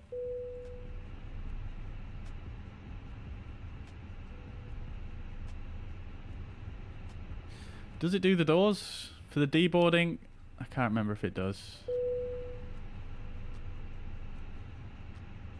It doesn't. We get both doors open. Why the heck not? Yeah, so a bit of a firm landing there, guys. I was totally off-put by the auto thrust cautions here. So let's see if I press the auto thrust disconnect again. Yeah, okay. Interesting.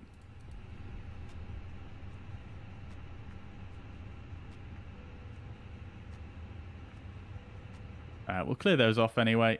And there we go. Welcome to Vaasa.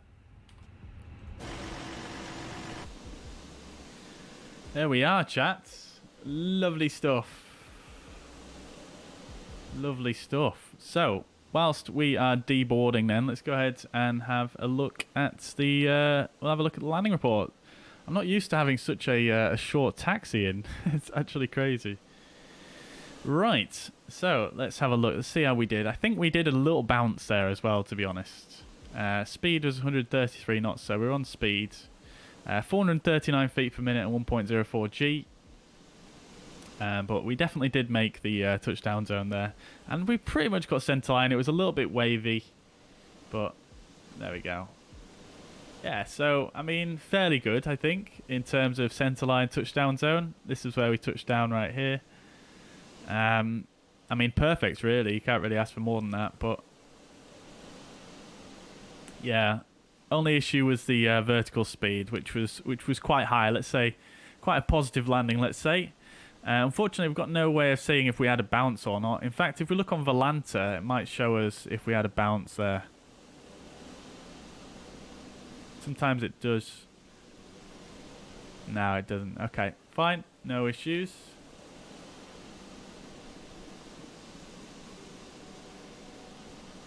Right then, so not too bad overall. I'm fairly okay with that, I think.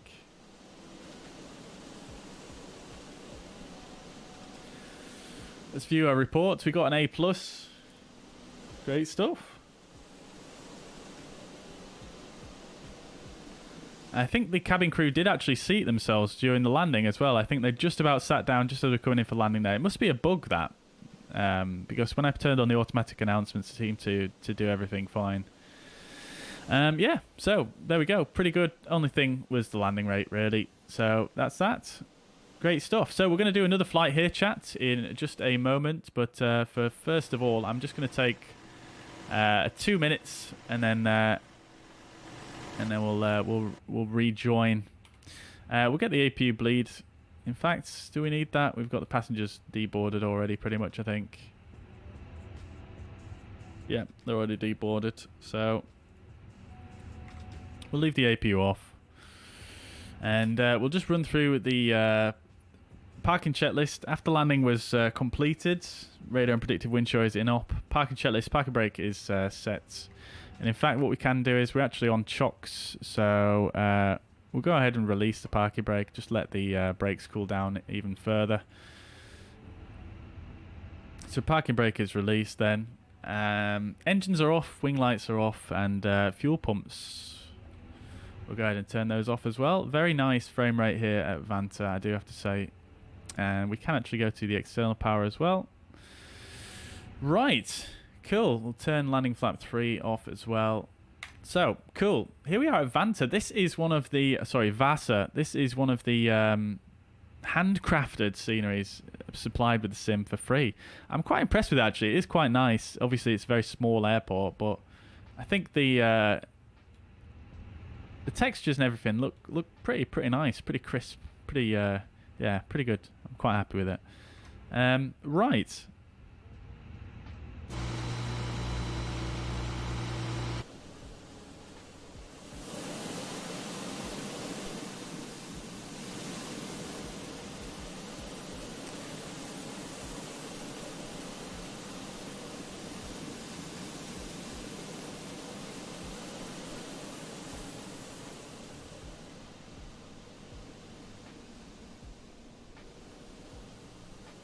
Let's get a nice little view to leave you with while I just have my quick break.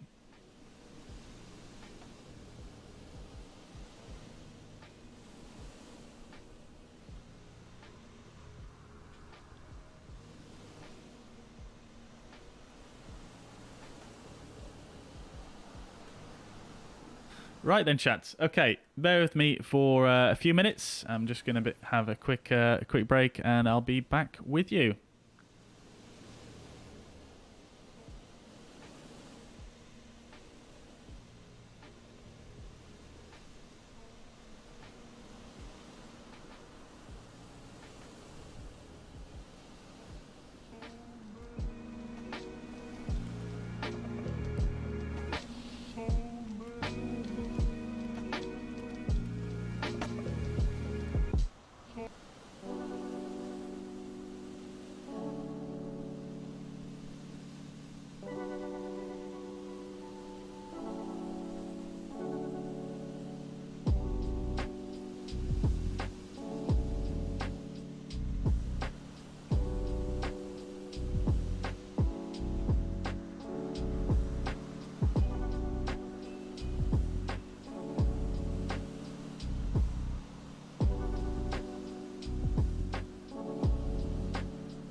All right, chat, we are back. Welcome. All right, Cloud Viper. Sorry, I didn't welcome you, by the way, either. Welcome to the stream. Hope you're doing well. Welcome indeed. Hope you're doing well. Thank you very much. Thank you. Not my best landing rate, I don't think, but nevertheless, a fairly okay landing, I think. I wish I had the replay. I completely forgot to start the replay. I became so flustered in the latter parts of that approach. I forgot to start the Sky Dolly. I'm going to actually start that up now before I forget for the next flight. So then, a couple of things I just wanted to do before I actually go any further is I just wanted to change a few things here. So on my joystick, I just wanted to dull down the sensitivity a bit on the y-axis, because I feel like sometimes I'm very hesitant to flare as much because it's quite sensitive in the y-axis. So I'm going to just do that. And then I think what I want to do as well is we'll just set this button so that it goes to the fixed camera number 9, I think I want on there. So then we can just go like...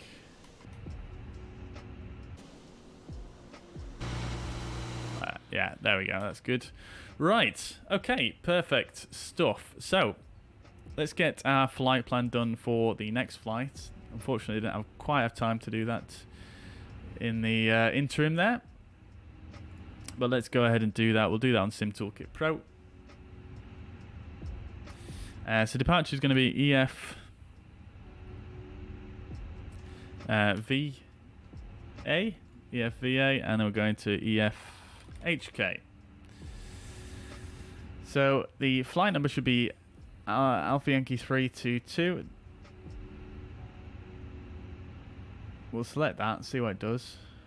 Right, cool, that's fine. And then we're going to use the A320.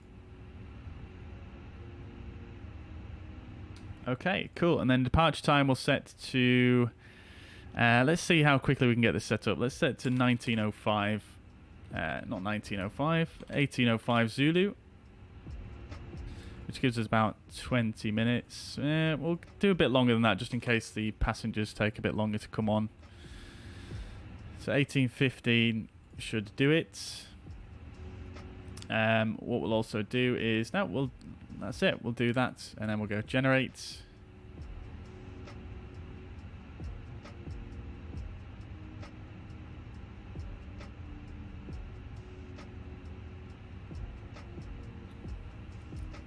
Cool. Okay, so there's our routing. We'll be on VATSIM.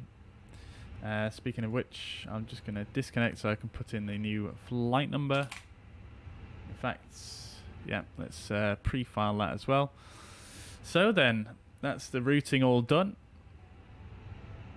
Let's get things set up. So...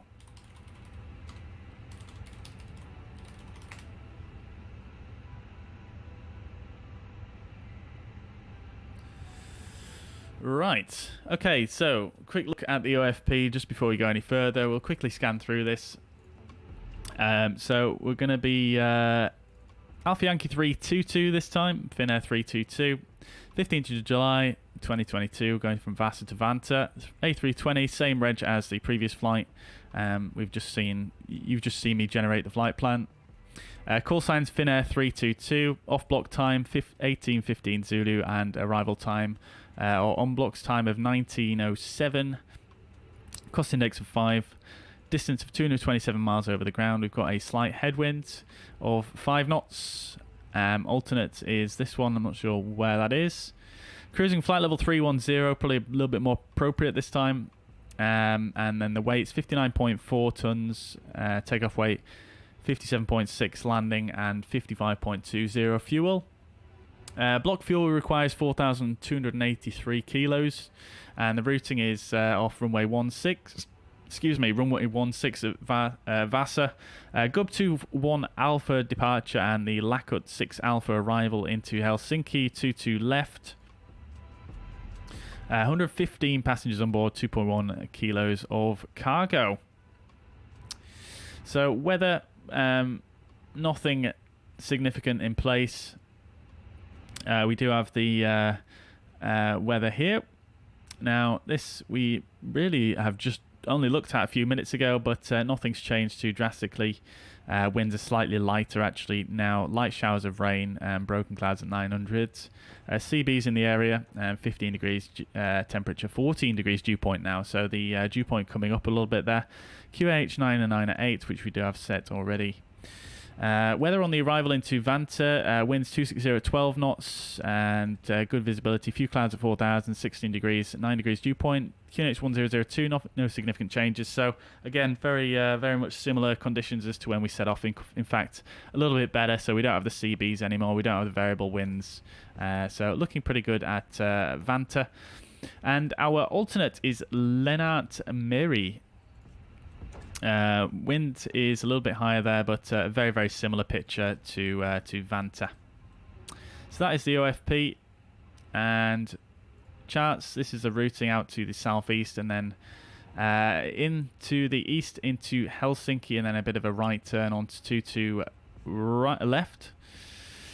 We do still have the significant weather here noted on the charts. Potential for severe ice in between flight levels, below flight levels 100 and flight levels 190 there, and moderate turbulence between below flight levels 100 and to flight levels 230. So again, similar considerations for the departure. Winds again, similar picture to prior. This is probably the exact same charts as what we previously looked at, and then our profile there. Right, okay, cool. So let's get things set up then in the flight deck. We can get the passengers boarding already. So, my flights, import next flights.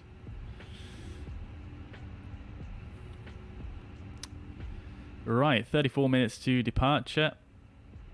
Everything looks good there. Great stuff. So let's go ahead and we'll have a word with the...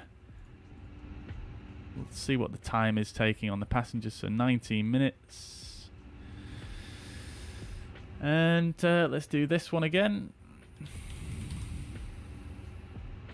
We'll start the flight here on self-loading cargo. And I'm just going to tweak the times here. So 12 seconds per passenger. So we've got 115 divided by... let's do 12 times 115.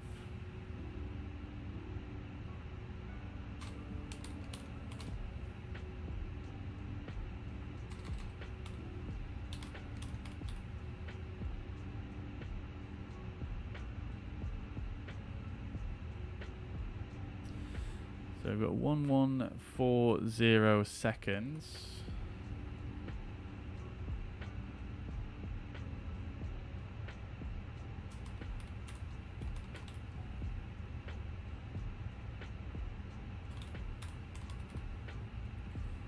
That's about 9 seconds per passenger is the Phoenix is going to take, so we'll amend this to there. Right, so let's go real time and then we'll do the same on here.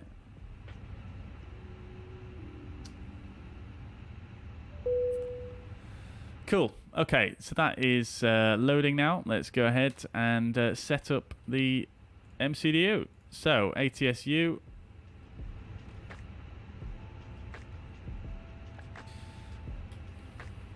Nav database is out of date, but we know that already. That's fine. Let's just give it a second here.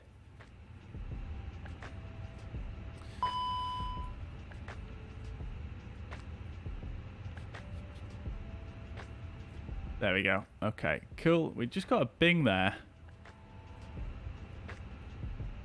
Not sure for what reason, but we just got a bing. So we're going to be Fin 322. Cost index of 5. Cruising flight level 310. Cool, cool. temperature currently 14 degrees. Flight plan, we're going to depart the runway 16, gib to 1 alpha, which is there. Insert. Cool. Arrival into Helsinki, we're going to go for 22 left. Let's see what options we've got here. Okay, let's just go for an ILS, because we've not done an ILS in a while, actually. We've been doing a lot of RNAV, so we'll do 22 left on the ILS. And that is the Lakut 6 Alpha arrival. No vias, that's fine. So we'll insert that. Let's just make sure that all looks sensible.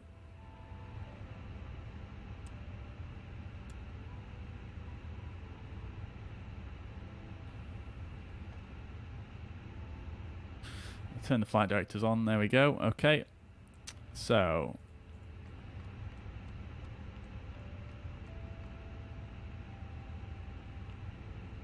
And we've got a manual leg there, and then down onto the ILS. Okay, that all looks fine.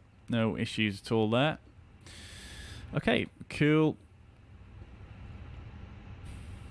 Right, so I don't think we have any airport data for this airport with regards to noise abatement and the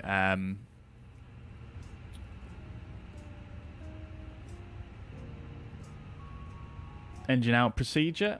So let's just see if I can find anything. There isn't really anything on there.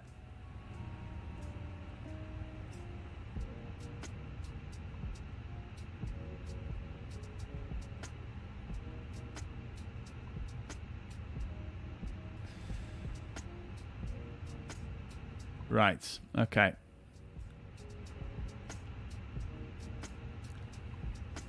So we'll just put the MSA in.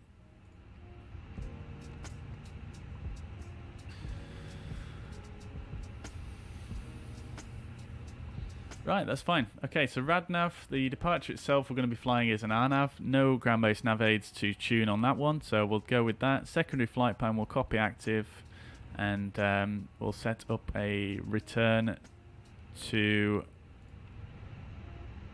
EFVA.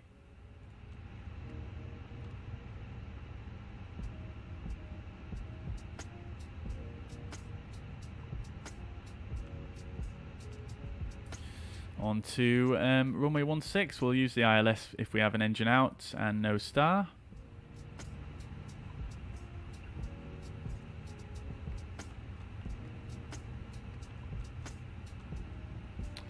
So that's runway heading, and then background onto the ILS. That's fine. Cool. Right. No worries.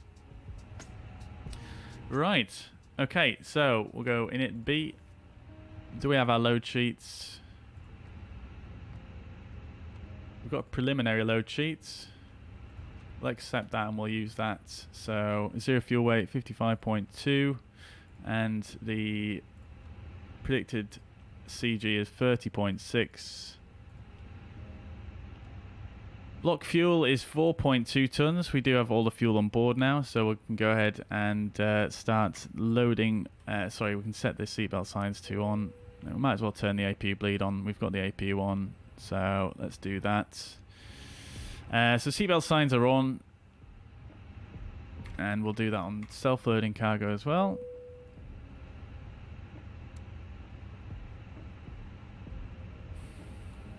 Okay, we do have another company message. Oh, the arrival message, which we didn't already view, so that's fine. Right, we didn't bring in the winds either, so let's just do that.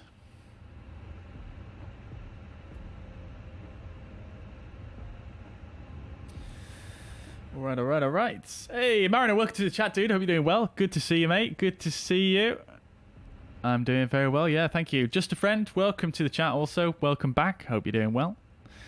Shut says, I'm on the Sim Update 10 beta currently. Not that impressed with it so far. HDR issues. Yeah, I think a lot of people have had some issues, yeah. Yeah, from what I've seen. So I'm not bothering with it just yet. I'm sure they'll do some updates to the beta before it goes live, but... yeah, I think there's been quite a mixed reaction. I think some people have had some good stuff, some people haven't. So, yeah, it's one of those at the moment, unfortunately.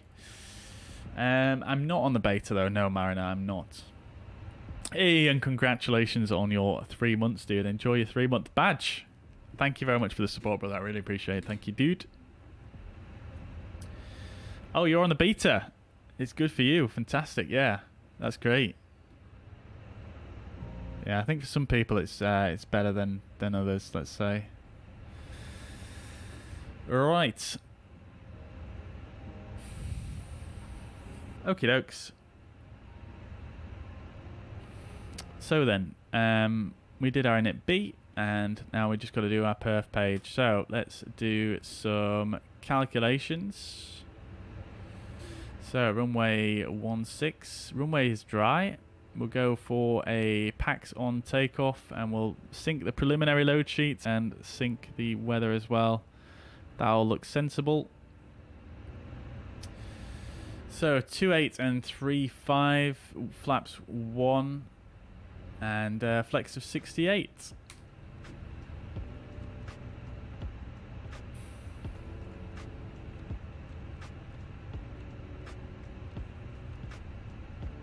And then down 0.2 on the trim. All looking good. Thrust reduction acceleration. Now I'm not sure what to do here because there's no information about it on the charts or on Blackbox's website. So I think what I might do is we might do the same as what we did for our departure from Helsinki. So we'll do 1521/1, sorry, 3021. No harming doing that. And then engine out, we can do 1521. Cool. Okay. I think we got everything there. And then for...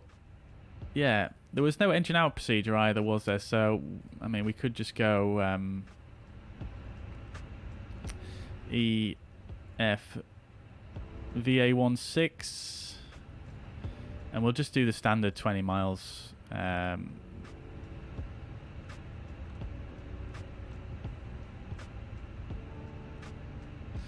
We'll do 20 miles at heading of whichever the runway heading is, which is 154.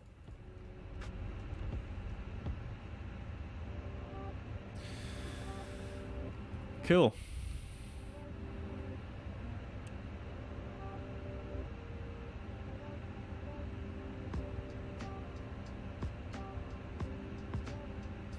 Right, lovely stuff. Okie doke.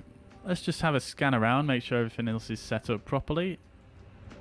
There's no initial climb clearance on this departure, so we'll set 5,000, which is sensible. There's a boarding complete. Let's see, did that sync up with the Phoenix? No, still 59 to go. Interesting. Alright. Fine with me. We'll just let the Phoenix do its thing. And actually, just while I remember, I'll just go ahead and just increase the time on this by a couple of seconds. There we go. Right. Okie dokie. Reset the rudder trim while we're here. Reset this. APU is on and running, all looking good. Turn the fuel pumps on. Alright, we'll run some checklists. So cockpit preparation, gear pins and covers are removed. Fuel quantity is 4.2 tons. Seatbelt signs are on, days are in nav. Bar F is 9 and 9 at 8, set both sides. Let's see, can we check some information with regards to the IRS as well? So, see if we can check for any drift or anything. So 630203. So there is a little bit of drift there, but really not much at all.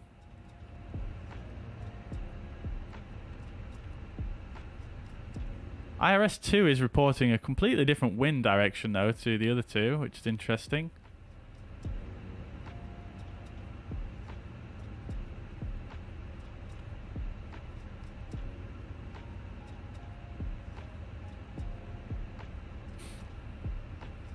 I wonder. I mean, we've got a bit of time till departure here. Let's see what our departure time was. 21 minutes. Let's just see if we can do a realignment of IR2 and see if that fixes anything. So we'll put that to off. We'll wait a second and then we'll put it back to nav.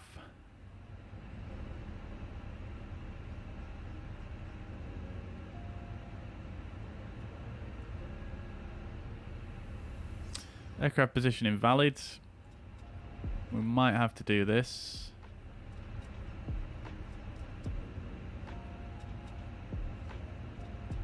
Maybe not.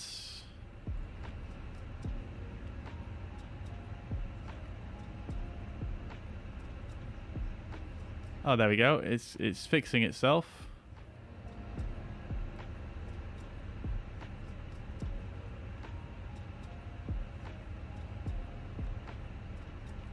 There we go. Nav on IRS2 there, and the wind is now. It's still reporting a slightly different wind direction, but hey ho, let's go with it. Fine. All right. Lovely.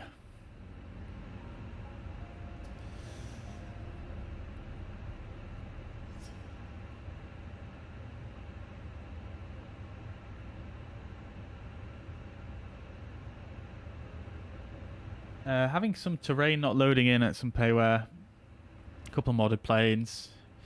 Yeah, I mean, obviously third parties are going to have to update their stuff, aren't they, for the new beta. Flight PMDG, flyby Phoenix all seem okay. Ah, very good, very good, very good. Have you tried out DLSS, Mariner? Oh, you are? Okay, DLSS on quality. DX11, still not using DX12. Oh, fair enough, nice. Paul, thank you very much for the subscription. Much appreciated. Welcome to the channel. Hope you're doing well. Welcome, welcome, welcome.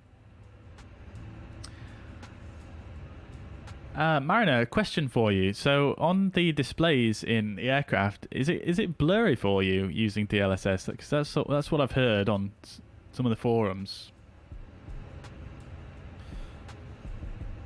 Yeah, it could be worth a try, Chris. I've seen a few people report that actually. DX11 might be is a bit better than DX12, surprisingly. Right. Okay then. So we're all set in the flight deck here. We're just waiting on the passengers now. 92 boarded, not many to go now.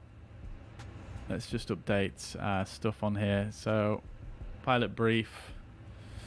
Let's just refresh that.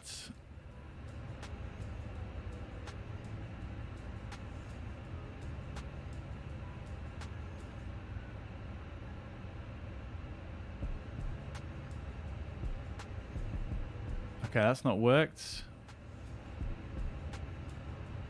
I don't think we really need the ground charts here. So we'll just choose our departure. There we go.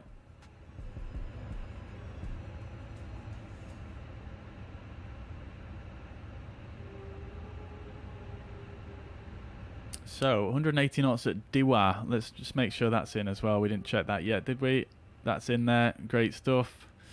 All right, cool.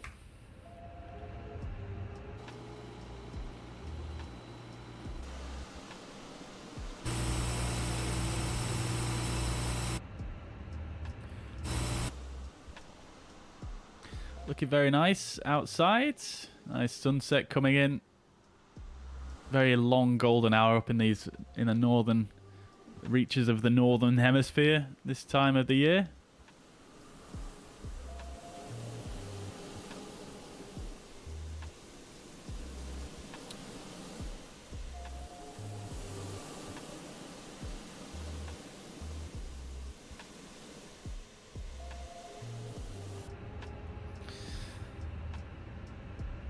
Oh, it looks good with DLSS on. So you're not getting any blurring of the displays or anything. I wonder if that's a DX12 thing then. Oh, okay. So, they look blurry from far away. I see. Got you. Right.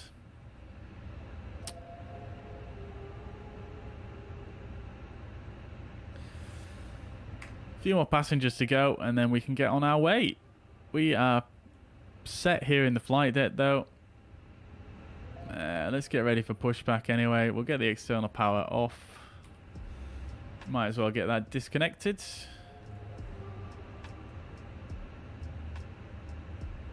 We'll set the parking brake. We'll ensure that's set. Parking brake is set. And we'll get rid of the chocks. We'll connect the tug as well. Why not? We might as well. Whilst we wait. Do we actually have a model tug here? We do. Is it going to connect?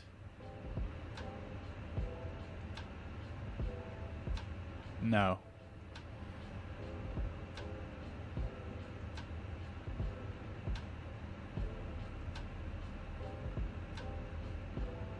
There we go. It is now. Lovely stuff. One more passenger to go.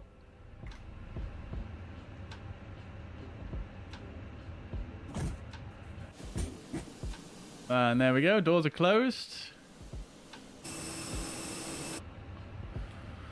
Right. Aircraft loaded. So, let's get the beacon light on then. That's strobe to auto. Didn't mean to do that, but let's just do it anyway. Right. Okay, so we're actually a little bit early here, so we might as well get on the way. Before start checklist, parking brake is set. Takeoff speeds and thrust 128, 135, 135, and 68 degrees of flex. Windows are closed. Door is closed as well. And the beacon light is on before I start checklist complete. Right then, chat. We're ready to rock. Let's do it. So, we didn't actually do a briefing, did we? Let's just do that very, very quickly. It should be fairly straightforward.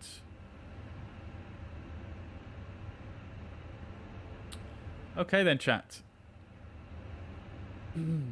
So, we're at Vaasa, Finland. This is 10-9, airport elevation 21 feet. We're currently here at the main terminal. We can look at the 10-9A to see exactly. We're currently here at stand 3. We're departing runway 16, so we'll push back facing to the north here. And then we'll taxi on up towards Tango.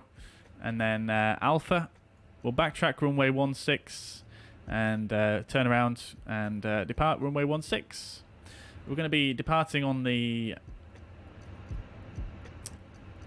Gub21 Alpha RNAV departure for runway 16. This is an RNAV SID 10-3 Bravo. Transition altitude is 5,000 feet. RNAV 1 is required.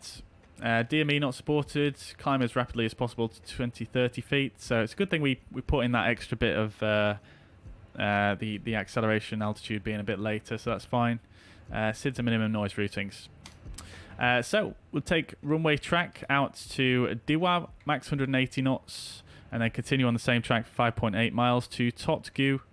We'll then take a left turn to 138 track out to Gub2, 16.6 miles. And that is the departure. Fairly straightforward. 2,300 is the MSA. In the event of a engine failure, we climb straight ahead to 20 miles and hold, and then we'll return to the field. So that is it for the brief. Pretty easy going, really. Transition altitude is 5,000 and the cruise is 310. I'm just going to write that down for my reference.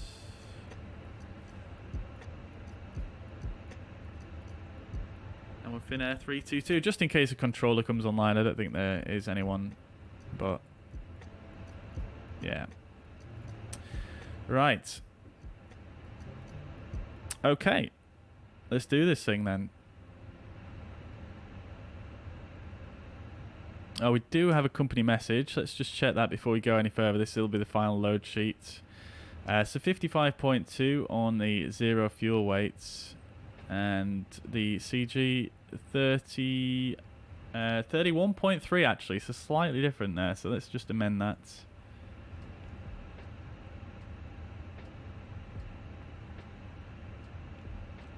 Let's just amend the taxi fuel there. We'll take out the route reserve.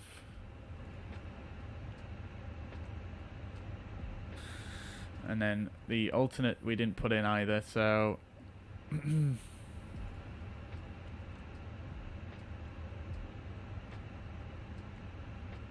Right, that's fine. Okay, cool. That's all set. We can just quickly run our... I've got a few minutes here, so let's just quickly rerun our takeoff calculations.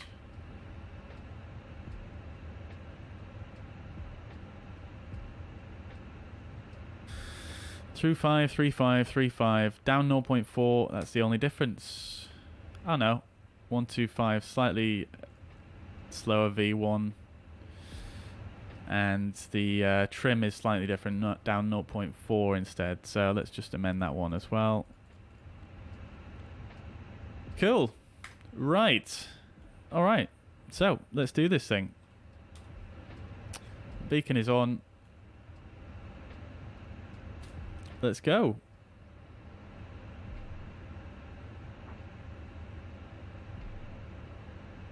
Parking brake released. About the pushback. Engine mode selected to ignition start. And engine 2 start.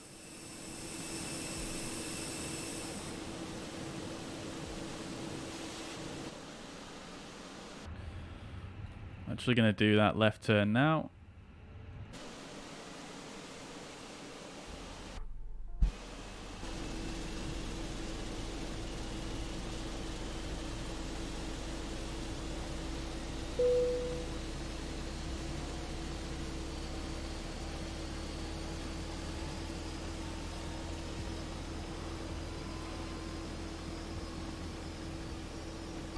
And we'll stop the pushback there. Yes, again, we're going to overshoot it.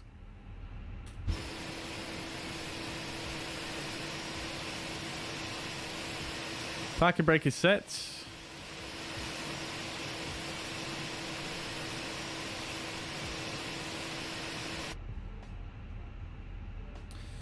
Right, we'll disconnect the tug.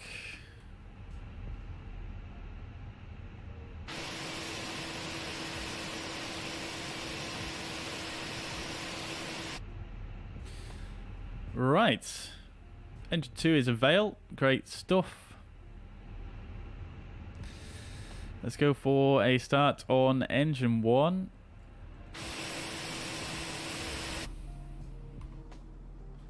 Engine 1 starts.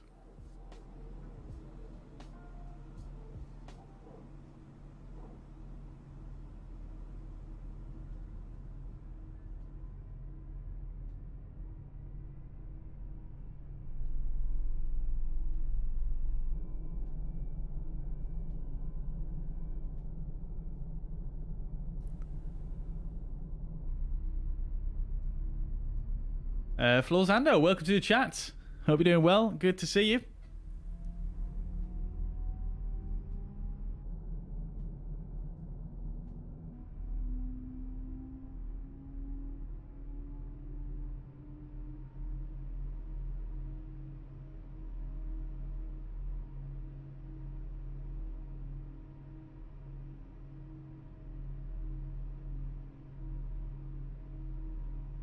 Very good.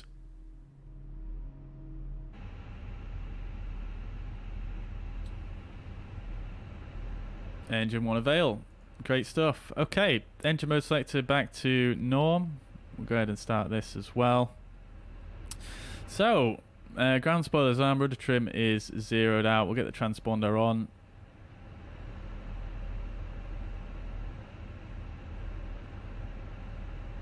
Auto brake max. Everything is set up here. And just a quick check up top. AP bleed can come off now, and the AP master. We'll go ahead and turn the taxi lights on as we're clear for taxi.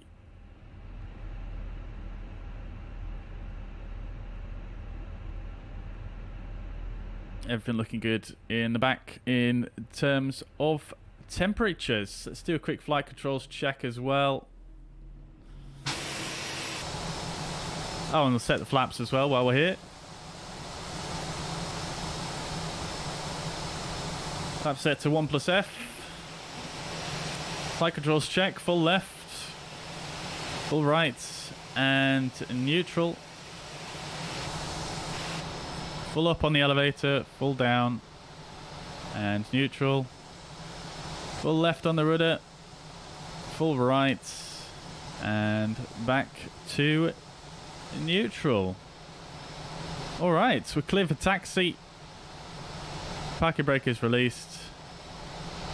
Let's rock this joint.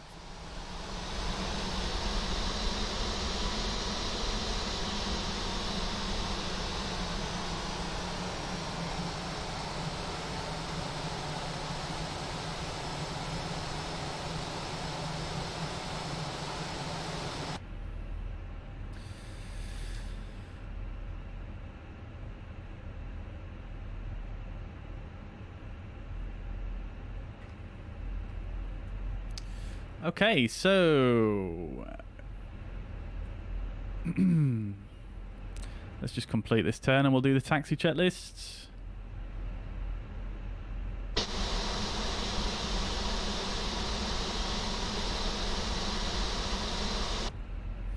Okay, taxi checklist. Flight controls are checked. Flap setting is config 1+F.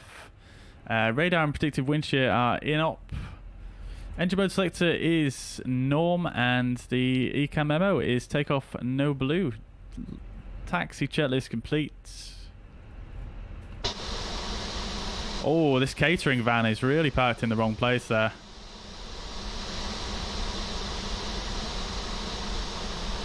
Whoop, right over top of it. Might have just caught the wingtip there.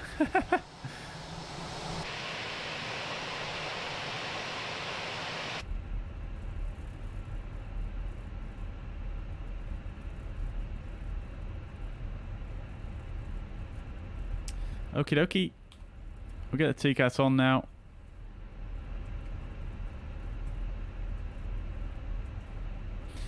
Okay, lineup checks. Takeoff runway is runway 16. That is confirmed. We're going left up to runway 16. TCAS is TARA, and packs 1 and 2 are on. Lineup checklist complete. What is this sign here?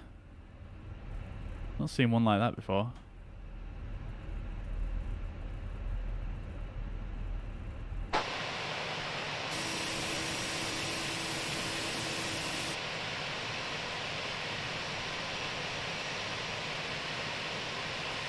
Get the strobe lights on as we're entering a runway.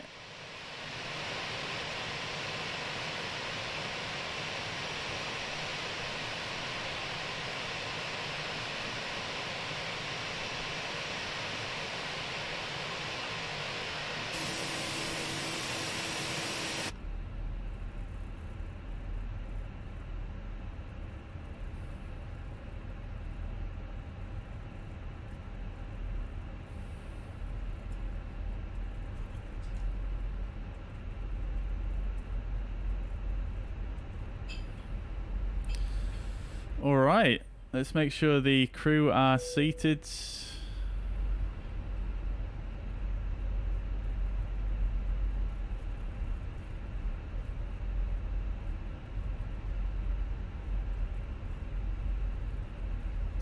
And we'll get our gear cam prepared this time.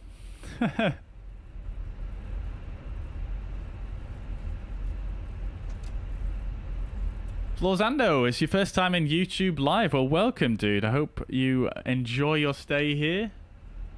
What do you mean by it's too fast? Rox, welcome to the chat. Hope you're doing well, buddy. Good to see you again. I'm doing good. Thank you. Yeah, how are you doing?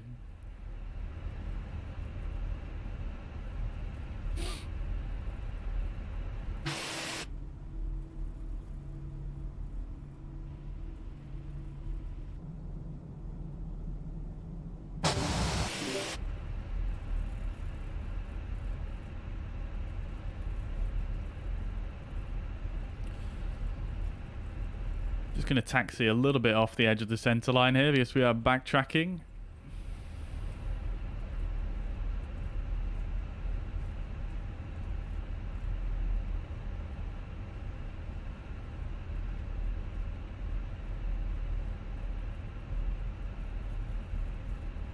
Interested to see what the brake temperature came down to. Yeah, actually pretty nice actually.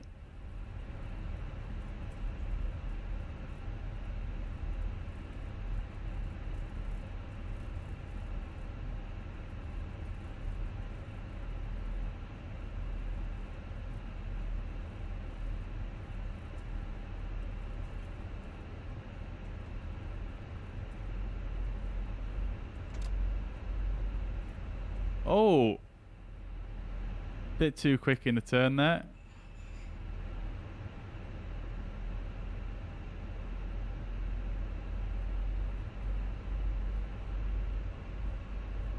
Okay, so lineup checks are complete. This is a bit of a shorter runway than normal, so I am just going to come down to a full stop.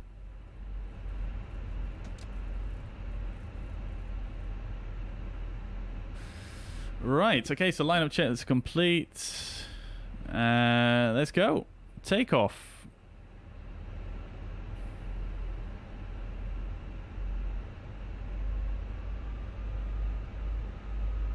Engines are stable.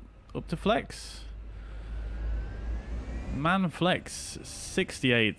SRS runway auto thrust blue.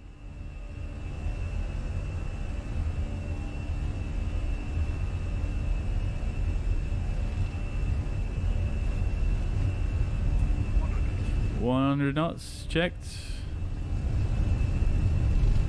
V1 rotates.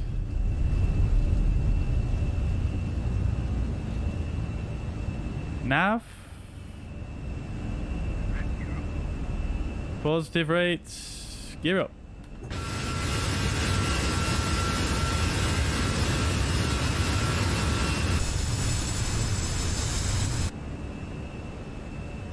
There we go. We got it right that time, chat, didn't we?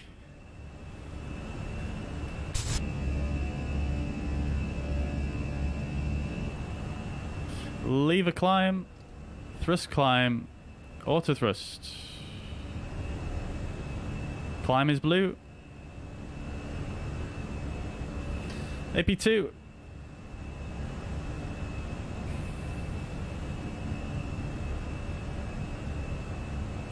Disarm the ground spoilers. And we'll turn off the nose lights.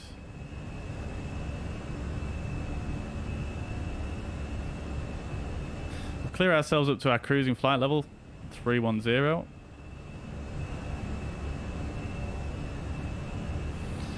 Through the acceleration altitude now, so we are slowly accelerating. We do have 180 knots restriction at this fix here, so I'll just leave the flaps out for now.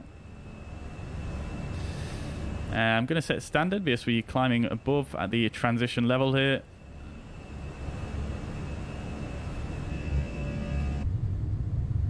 So S speed is checked, flaps to 0.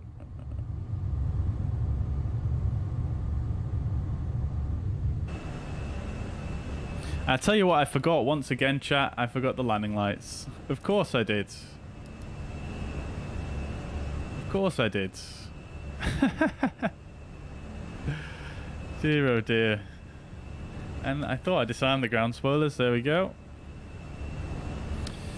Right, off we go. I did totally forget we're on VATSIM as well. Oh, we've got a bit of a cloud here. Let's get the engine anti-ice on. We do have that warning for potential moderate to severe icing.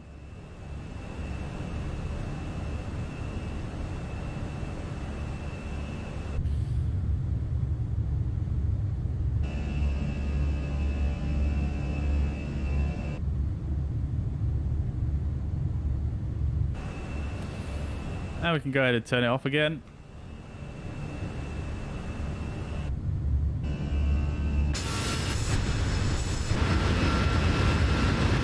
There we go, chats.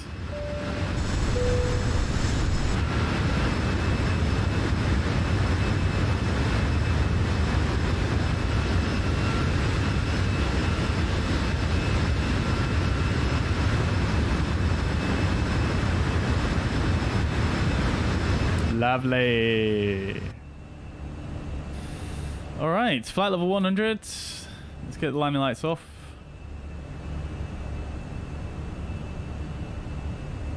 Nose is coming down. Seatbelt signs off.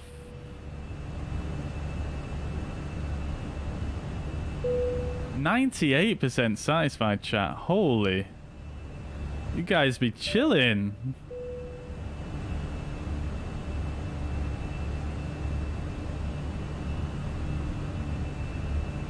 Looking good. Coming to the end of our departure as well. So, very short flight once again, chat. So, let's go ahead and start looking at some of our arrival information.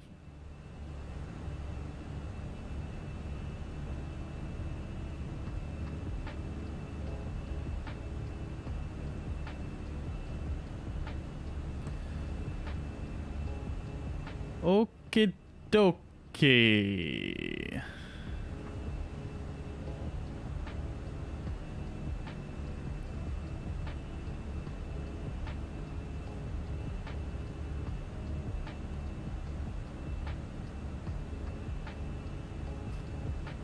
Her Senf, welcome to the chat. Hope you're doing well. Welcome indeed. No problem at all, dude. No problem at all. This is actually, it is quite a quiet stream for us, isn't it? Usually we have a few more than this in, but nevertheless, thank you very much for dropping by. I hope you are enjoying, and thank you very much for the kind words. Thank you indeed. And if you are enjoying this content so far, please do consider hitting the thumbs up button. It does really help out the stream.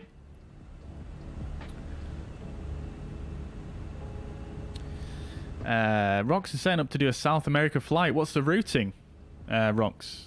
What airports are you flying between?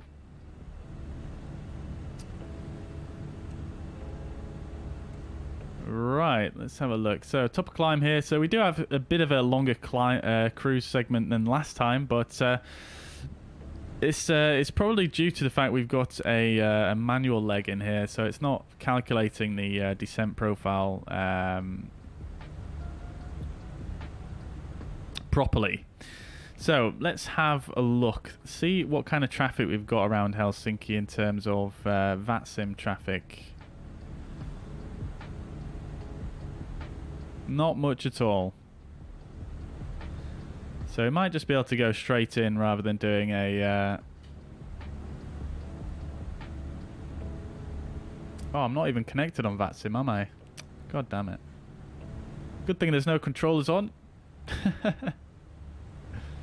In fact, I just want to test my sound, actually, to make sure everything is working properly.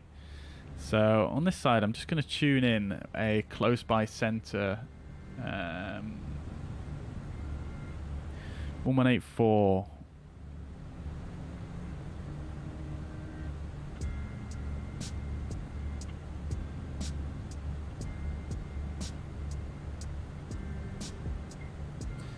We do have Helsinki Tower online, though. 135075.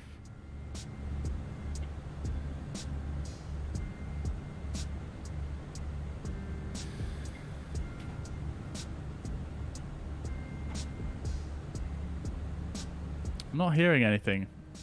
No one's transmitting either, so let's try the tower. Let's see if we can hear anything from there. Tower frequency usually a bit busier.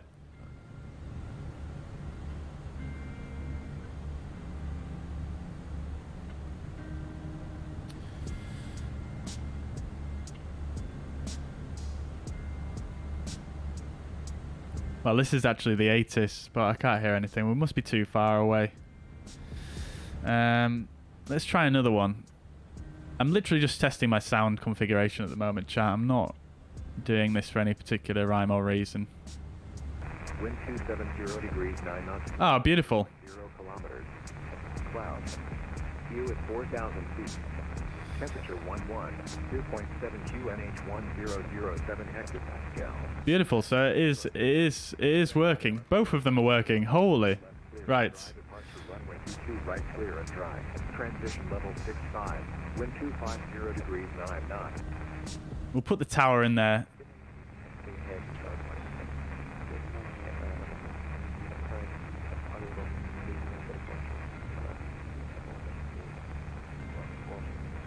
It's such bad signal because they're so far away, but no, in fact, we'll just turn it off for now. We know it works. Right.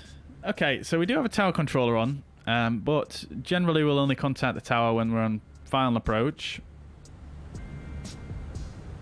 So, what we'll do, just to make sure we do the right runway, let's check the ATIS information. So, arrival. Right, so we've got arrival and departure information. Victor, time 1750, ILS approach, runway 22 left, which we've got.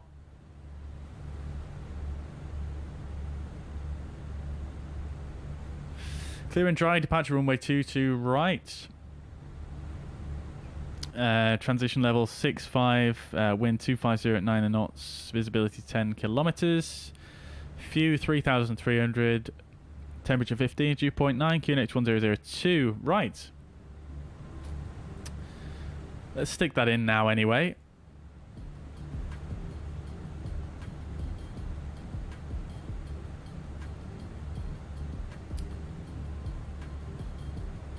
So, there is actually a more recent ATIS through vPilot, so I'm going to use that one. 250 at 9.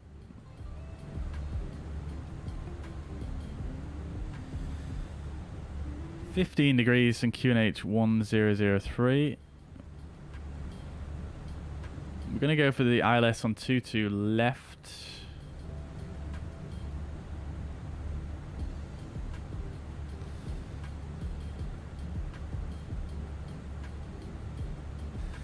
So we'll grab that chart.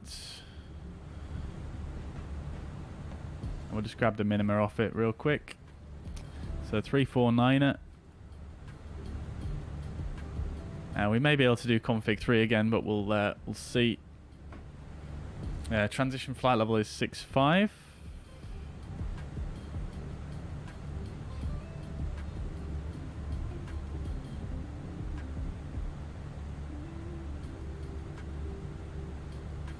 We'll stick this in before I forget. Yes, I do always forget this one.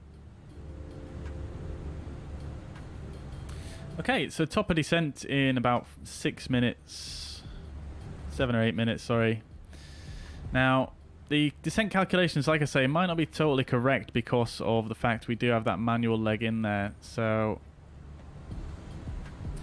because we've not got a lot of traffic at Helsinki, what I think I might do is, let's just go to plan mode and have a look.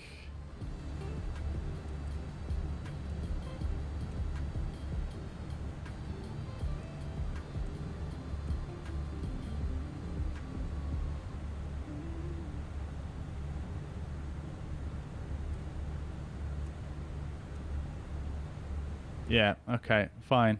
So, yeah, I think what I might do is rather than... last time I flew into Helsinki, what they did was they gave me a vector straight after Cavi. They basically said, leave Cavi and then a right turn onto the final approach. So what I think I might do is we'll just clear out the manual leg. And we'll also clear out the discontinuity. We'll insert that...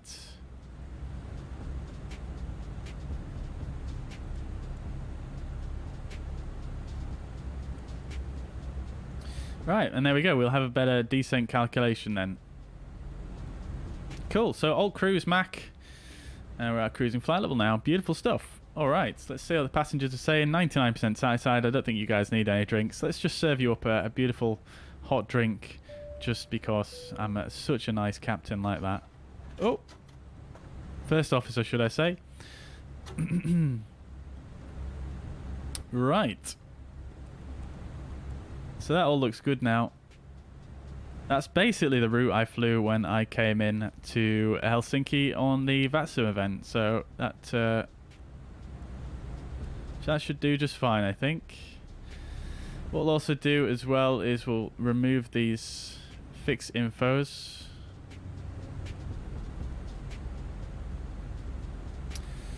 Right, so let's brief the arrival then.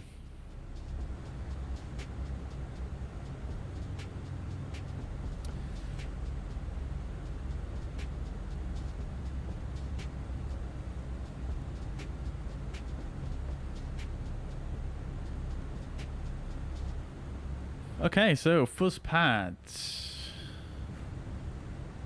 So, let's have a look. This is the Arnav Star into Vaasa, Finland. That's incorrect.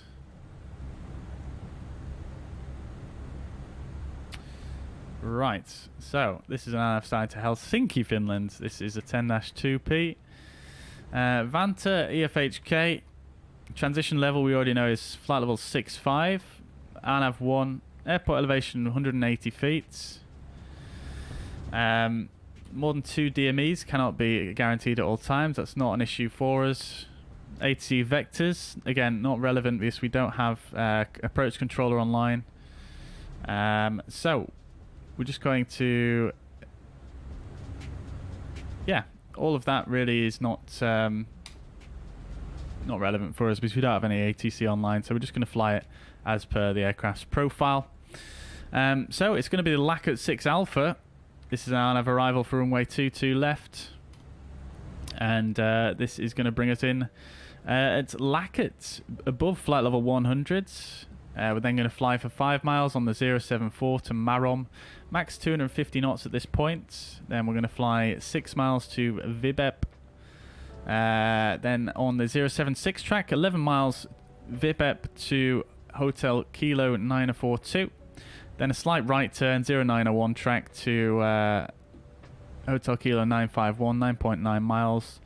Then another left turn, 038 for 5 miles to which is this fix? This fix here, this one doesn't have a name, does it?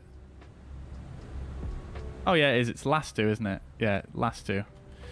So Lastu, max 220 knots above 3,000 feet. 3 miles, same track to Kavi, 220 knots above 3,000 feet, same. And then this is where the manual leg would have been. And then you would get vectored around onto the final approach. But like I say, we've set it up so it's basically the aircraft's just going to fly like that in nav mode. So this is the ILS for 22 left. We're not doing the localizer approach. This is the 11-5. Localizer frequency 110.3. Final approach course 218. Final approach fix 5.7 from Hotel Kilo, which is the localizer identifier. 199.7 feet. Decision altitude for the ILS 349 feet. Airport elevation 180 and runway elevation 149. MSA is highest is 2,200 feet and lowest 1,600 feet in the southeast. So this is the ILS. Look at the profile view, always a bit easier I find. So BIFX 3,000 feet, we're going to fly level on the inbound course of 218 degrees to Tixed 8.9 miles. And at 3,000 feet we'll descend 3 degrees, glide slope. And the minimum's, like we said, 349 feet. For that, so what we'll do is we'll, on this final turn here, coming in towards the localizer, we'll start the... we'll activate the approach phase and get configured to flaps 2. And I think we'll probably do approach phase, flaps 1, and then coming into BIFX. Yeah, we'll probably stay flaps 1 and then configure the rest while we're descending on the glide slope. So then once we arrive into Helsinki, we're going to come in on 22 left. We'll try and vacate as early as possible, really, because we want to be somewhere up here. So we'll come off, ideally Zulu Hotel or Zulu Juliet, and then we'll taxi as instructed, but most likely is going to be up Zulu, and then either Victor Hotel, Victor Golf, and on to the apron. We're going to request the same stand we departed from, which was 28.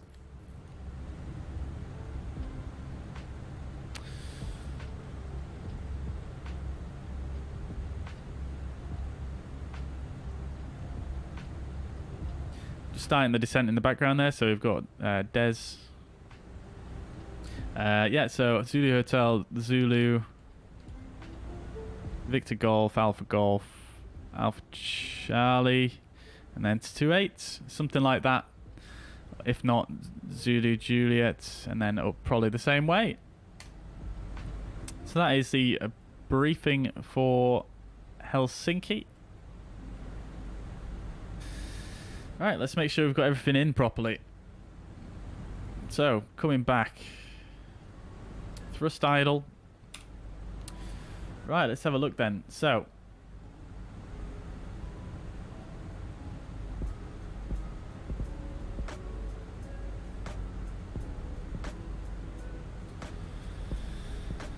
I've got a few restrictions on the arrival. So Lakut, 10,000 or above, or flight level 100 or above, that's in. Marom, 250 knots, that's in. Lastu, 220, that's in. Above 3,000, that's in. Cavi 220, above 3,000, that's in. Great stuff. And then Bifex 3,000. We're expected to be there at 3,871 feet. We can leave that as it is. We don't have to fly this level. Continuous descent is preferred generally, so we'll leave it at that. So that's good. Fine, no worries. Check the RadNav page. We've got Hotel Kilo 110.3 identified. And approach course 218 degrees, slope of 3 degrees. That's all looking good there as well. Right. Perfect.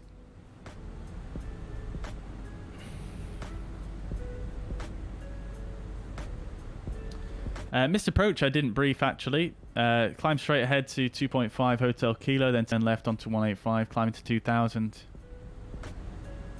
Let's see what we've got in here. We've got Hotel Kilo, 03, 2,000, and bearing of 187. So, yeah, sorry, heading 185, track 187. Yeah, so that's all fine and in there as well. That's all good. Cool.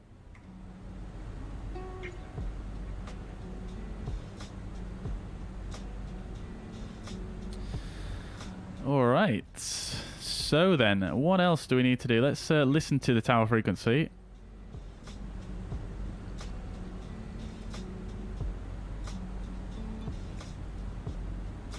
What we could also do is just get a couple of charts up here as well. So I want the 10-2 Papa.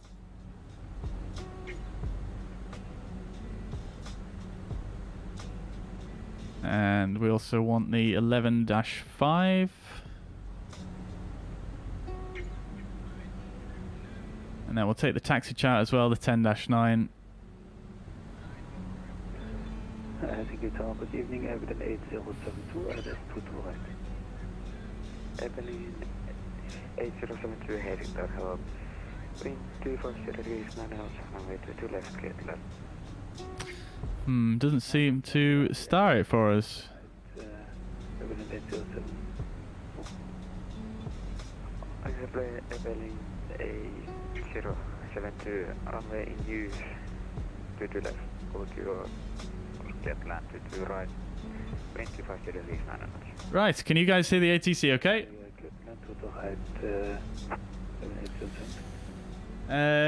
Goran Thunberg, welcome to the chat. Hope you're doing well. Never watched your stream before, must say it's really good. We'll be back again. Fantastic. Thank you very much. Glad you're enjoying it, dude. Glad you're enjoying it. I hope you left a thumbs up if you're enjoying it, but really appreciate the kind words there. And yeah, definitely hope to see you again soon, 100%. That'd be super cool.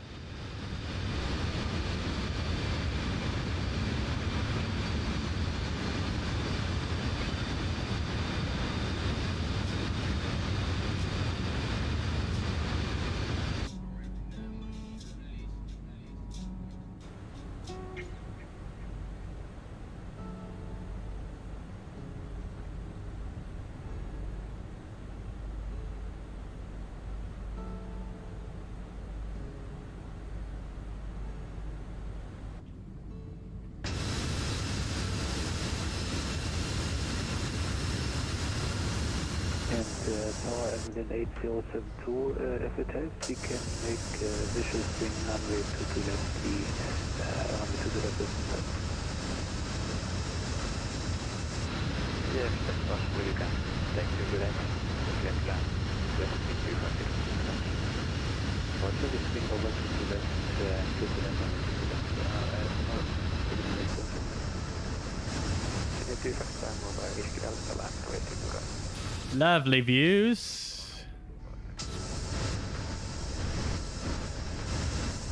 I missed the camera angle I was looking for though, chat. Sorry about all the changes. There we go. Alright, we're looking good. We are looking good. Sinne tyhjästään mulla viintyy. Oh, we haven't done our landing calculations, have we? Let's do that. Right, so runway is dry. 22 left. We're just going to go for medium auto brake, to be honest. We don't need reverse. We go for idle reverse. Flap full. Yeah, let's go for flap full. And landing weight's going to be 57.9 currently. So we're going to be about 57.7. Oops.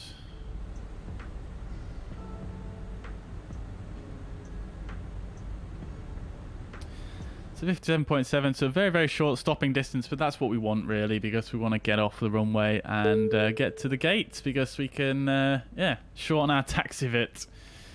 Yeah, flap full is fine. No worries.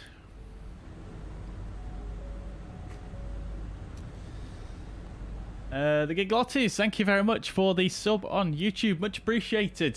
Thank you very much. Welcome back. Good to see you again. Hope you're doing well. Welcome indeed. Right. We have a company message. What do they want? No ADC required. Yep, buddy. We were on time. Pal.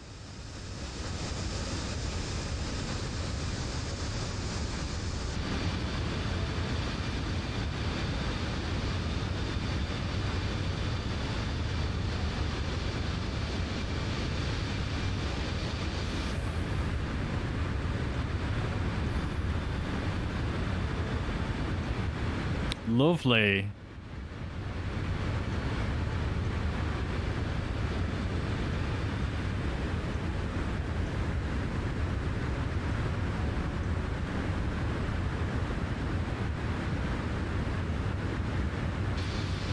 Lovely views. Lovely views. Helsinki delivery, this is Finnair 163, aircraft type A320, request IFR clearance to Miami.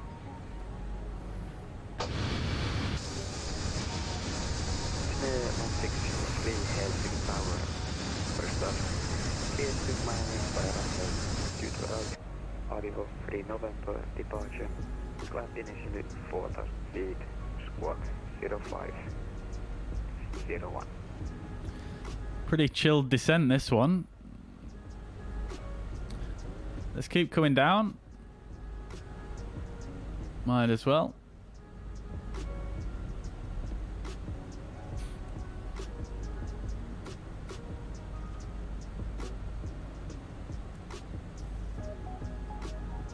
Helsinki delivery, clear to Miami via runway 22 right. Arrival 3 November departure. Climb 4,000 feet.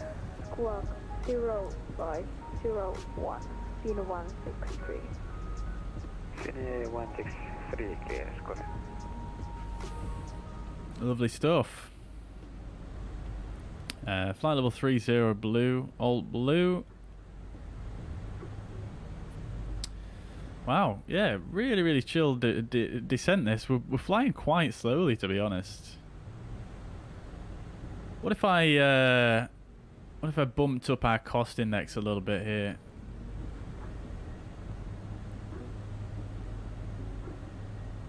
Yeah, that's actually going to slow us down a bit. Yeah, because for some reason I think I heard a real pilot say this. I'm not too well versed. I mean, I'm obviously not a real pilot myself, but yeah, apparently the Fenix has too much drag on it.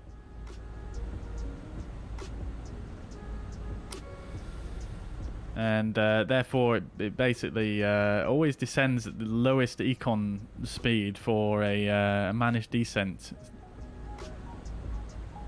And obviously that means it calculates the descent profile a bit too shallow, I imagine. So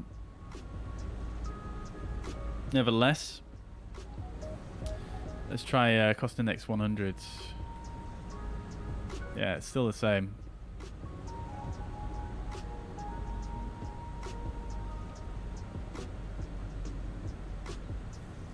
Okay, that's given us a bit more of a steep profile. That's fine. We're diving a bit. Thrust idle.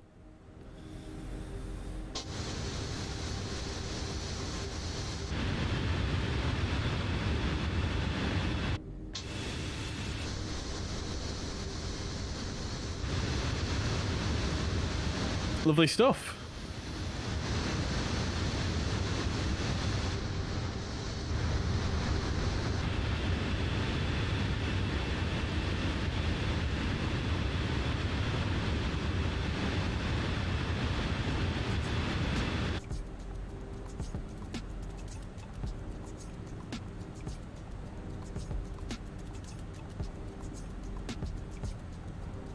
How are the passengers doing? 100% satisfied. Let's go.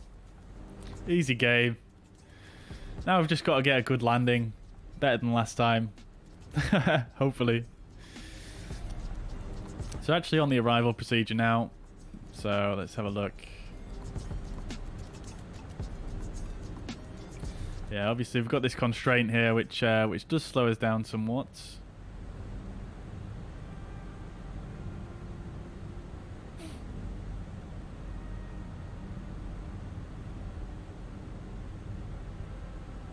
But nevertheless, we're cruising.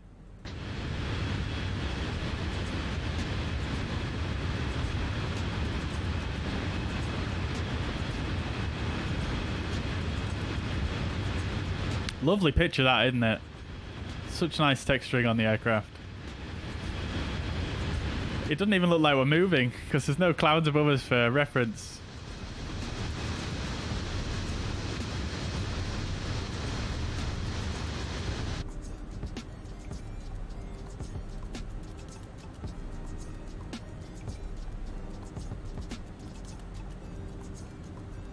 Beautiful. Beautiful scenes.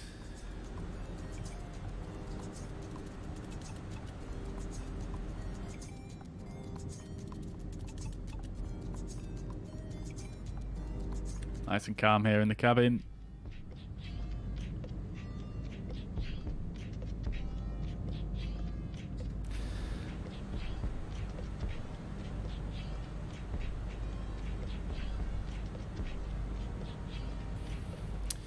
Alright, coming up to flight level 100 now. Let's get the landing lights on and the runway turn off lights on. Stick the seatbelt signs on as well for you guys in the back.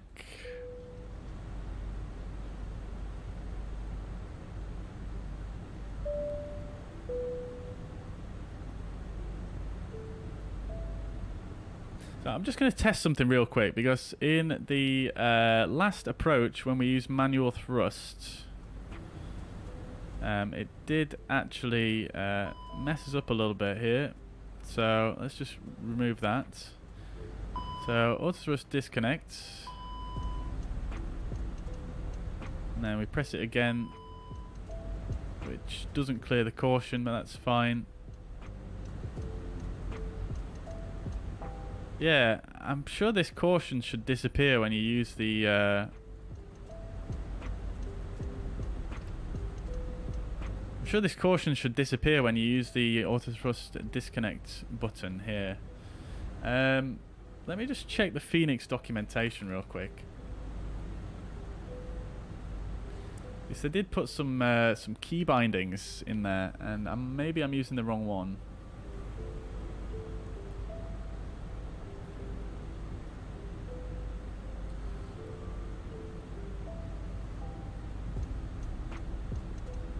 Is PackX worth the money? I'm not sure, to be honest. I don't use PackX, so I couldn't tell you. Yeah, I couldn't tell you about that one because I don't use it. I mean, self-loaded cargo is quite similar, but it's cheaper than PackX. PackX is obviously, you know, the developer is a lot more active, whereas self-loaded cargo, the developers just kind of disappeared after teasing a really big update. But so yeah, I'm not really sure on PackX. I've thought about getting it myself, to be honest, because this self-loaded cargo is just, I'm not sure if it's ever going to get updated.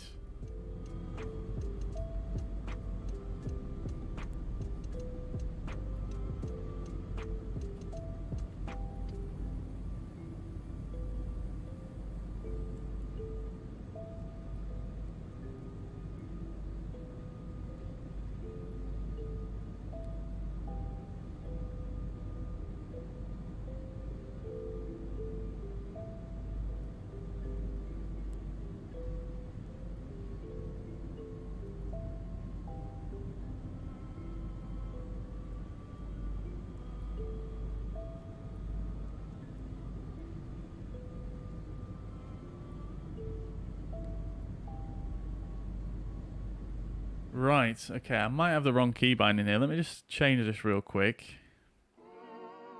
Because I do want to do more approaches with the manual thrust.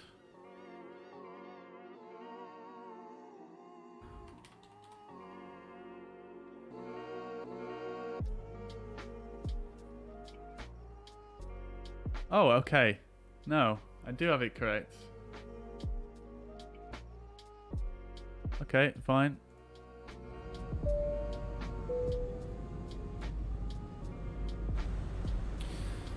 Alright, let's see how we're doing. 7,000 feet. We're getting in quite close here now.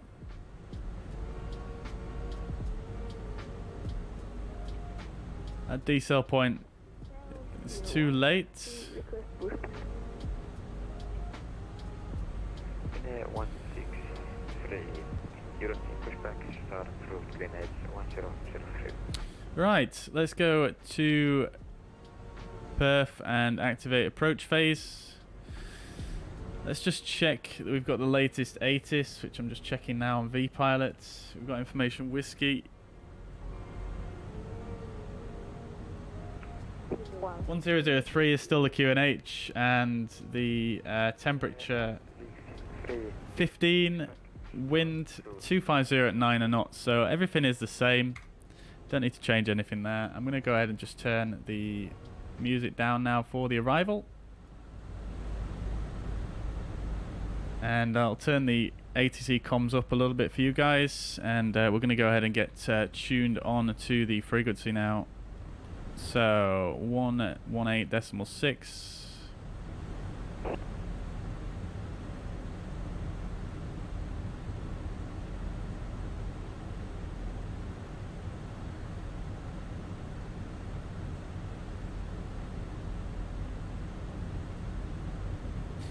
Turn that one off.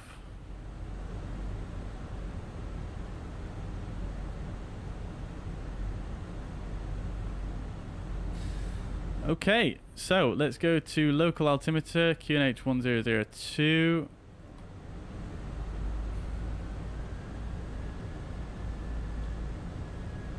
$1003 even.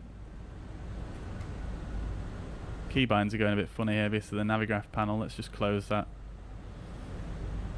Right, okay, so we'll go to flaps 1. Speed is checked. Flaps to 1. Oh, great, the sim's just crashed. Are you freaking joking me?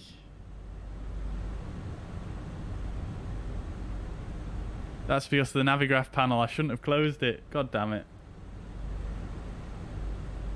Well, that's a bit of an anticlimax, isn't it, chats?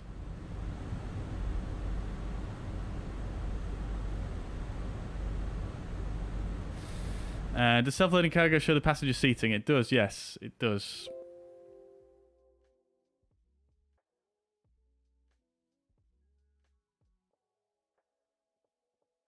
Okay.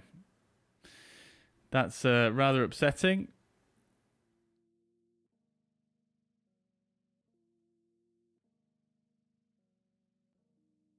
Yeah.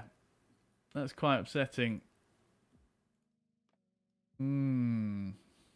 Right, what do we do then, chat? I'll just relaunch and we'll finish off the approach.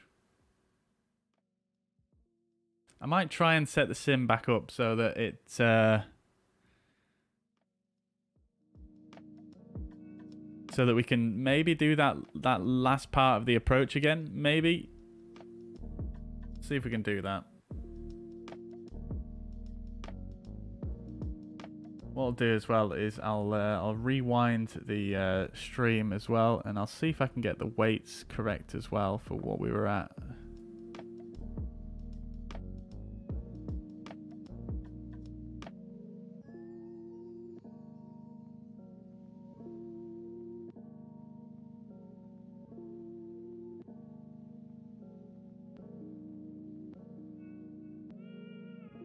Yeah, let's see if we can fix it. We might not be able to, but we'll try our best.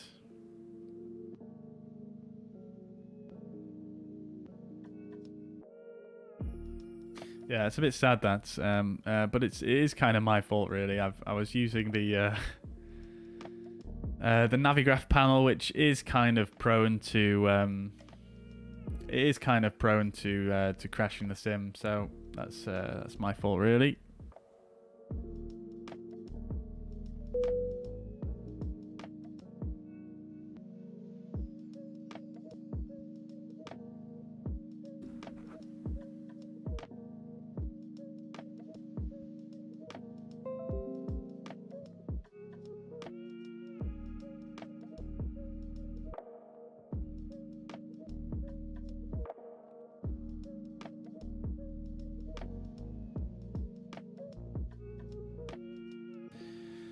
God damn. That is the worst time to crash, isn't it, Darren? Absolute worst. Terrible.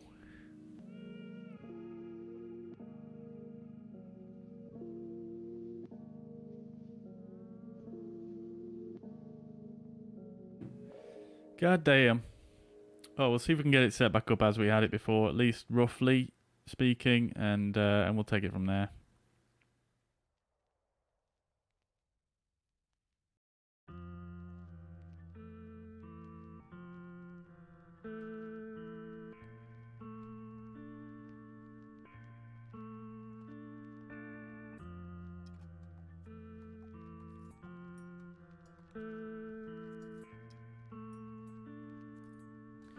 We've come this far, we might as well at least try and recover it.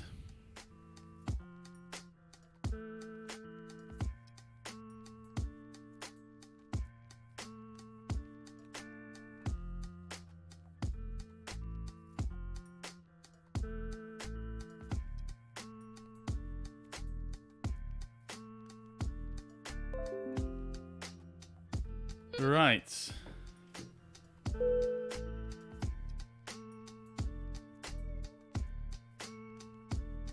Okay, chat. So, oh, look at this. Summer sale. Interesting. Interesting. Right. Okay, so let's set up into Vantaa. Set as arrival. We'll do high altitude and we'll set up our arrival as we had it before. So we were doing the Lackett 6 Alpha 22 left and the ILS for 22 left. So what we could do potentially is we'll set up for... Oh, what is going on here? Why is that box not disappearing?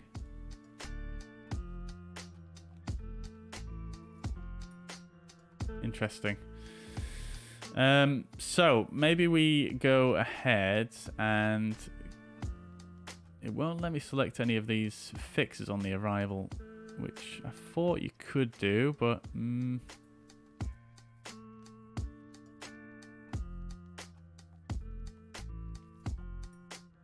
let's just do this. Let me just try this real quick.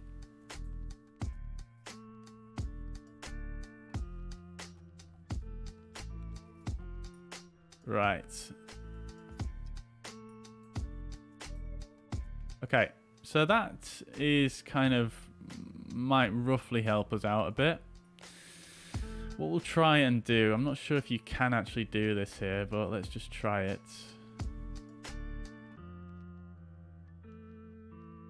No, you can't remove any waypoints from this, can you? Okay, you can't. That's fine.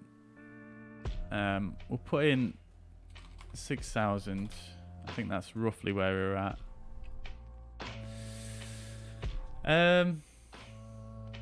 Right. Let's try do that. So we'll go flight.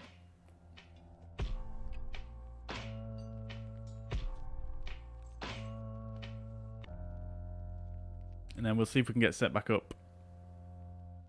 Self-loaded cargo, I think, is not going to pick up where we left off, unfortunately. It's probably going to just, yeah, not work. Right, so let's go like that, and oh dear, okay, that's kind of the opposite of what I was hoping would happen, but nevertheless, let's see if we can fix it. So we'll slew the aircraft up into the sky.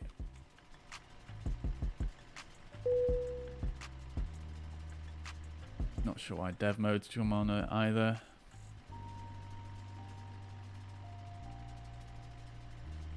$6,000 feet. Not sure where that'll be.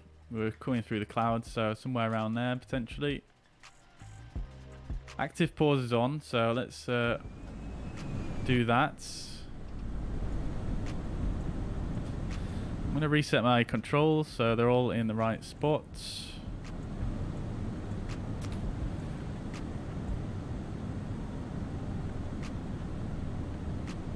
Now then.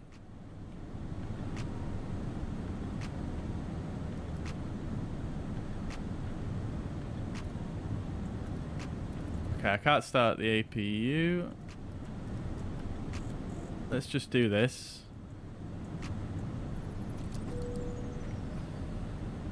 Let's see if this works for us.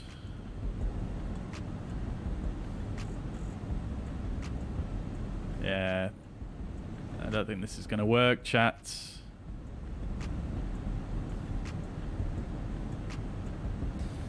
Yeah, I've tried doing this before with very little success, slewing the aircraft into position, because what it tends to do is, yeah, it loses the some of the flight computers, and you end up in direct law instead. So the engines have started up fine, and everything looks okay, you know. But yeah, you've got this fault that you can't really clear, which is unfortunate. What I'll try and do is we'll go panel states and we'll set this as the default and we'll activate it. And then what we'll do is if we restart the flight,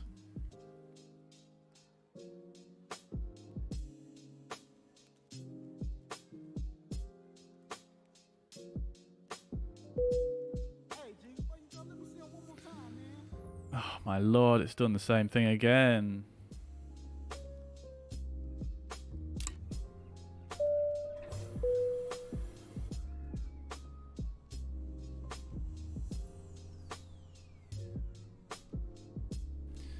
Right, let's see if this works this time.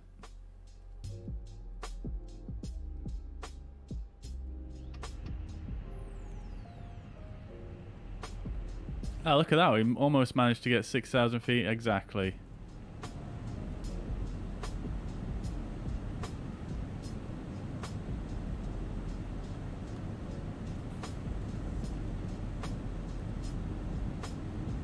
There's some weird stuff going on, but it does look a bit more hopeful than last time.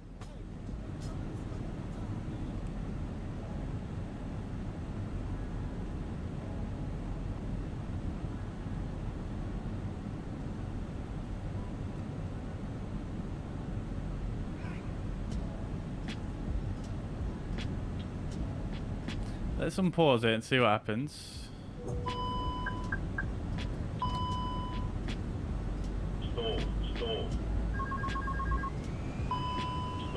Stall.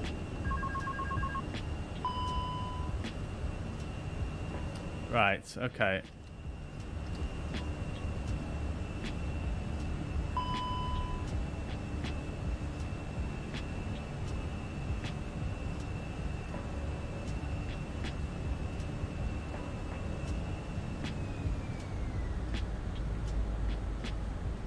Will AP2 come on? No, it won't. Right, let's turn the automation off. Flight director's on. Auto thrust, autopilot. No, okay, it's done the same thing again with the failures. Alright, the last thing I can think to try, chat, is something quite bizarre, but we'll try it anyway. Have I had any sound issues with the Phoenix? No, I can't say I have, actually. Oh, has it started us in the air this time?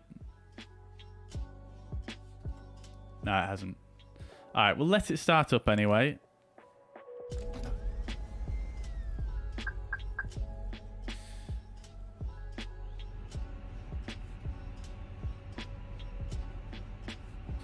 Because we are in the general vicinity of the airfield, so not a big deal. Right, let's do this. So,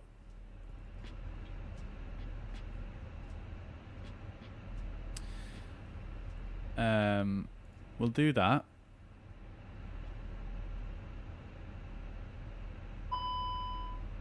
We go mass and balance. We'll set our weights to exactly what we had when we left. So we had 115 passengers. We had 2 kilos of cargo, and then fuel we had 2.5 tons. But I'll put 3 tons because we are gonna do a takeoff in a sec. Basically, we'll do that instantly. Okay. Then we'll come down here. We'll do init. We'll just do it like we normally do it. The engines are already started, so we'll do it quite quickly.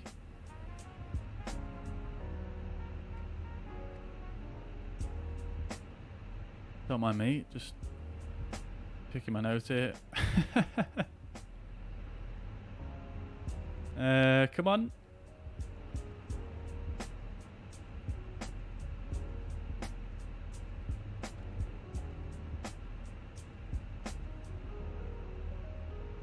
It doesn't want to do it now, really? Alright, EFVA to EFHK. We're going to be Fin 322, cost an extra 5. Cruise 310. I'm just going to skip some parts here because there's no need to put it all in. 22 left.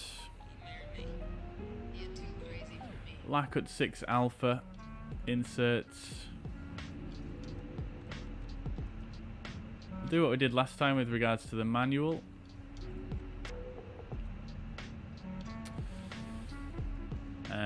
Right, that's cool.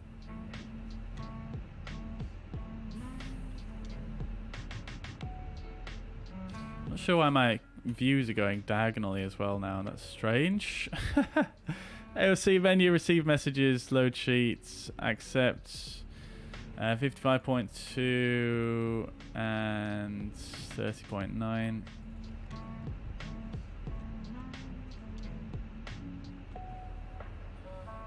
Right, okay, cool.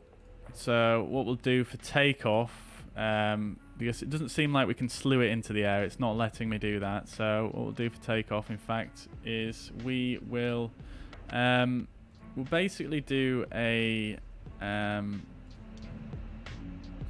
we'll do packs off for the takeoff.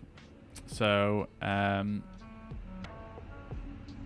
can't actually see anything right now. Let me just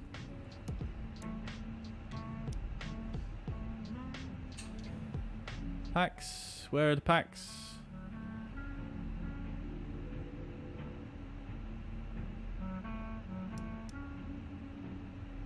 Pack 1 off and pack 2 off. So we'll do packs off.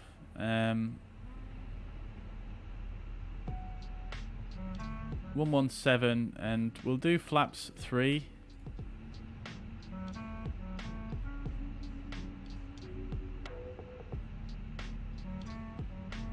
Interesting.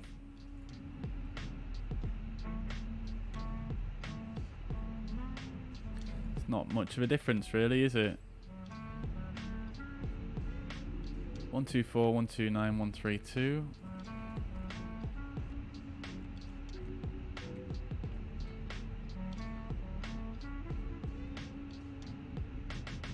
And then we'll put the thrust reduction acceleration at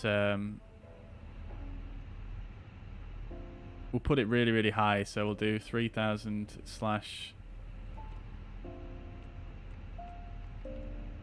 5000. We won't do a flex takeoff actually.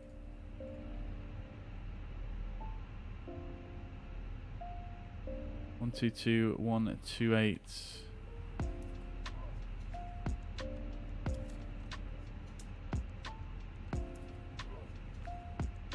Right, we'll do it like that. We'll set flaps 3. Landing gear levers down. Up, sorry.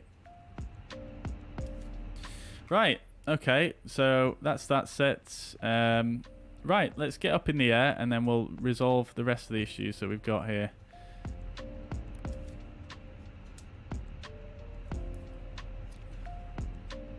With regards to the flight plan, we can more or less just go direct to Hotel Kilo 951.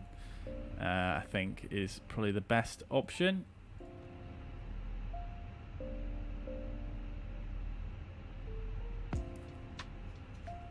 Right, let's do it. This might not work, but we can try it. There's just trees here, you see, so I guess there's no buildings. Oh, the gear. Oh, no, are you kidding me? Let's see if we can do it, chat.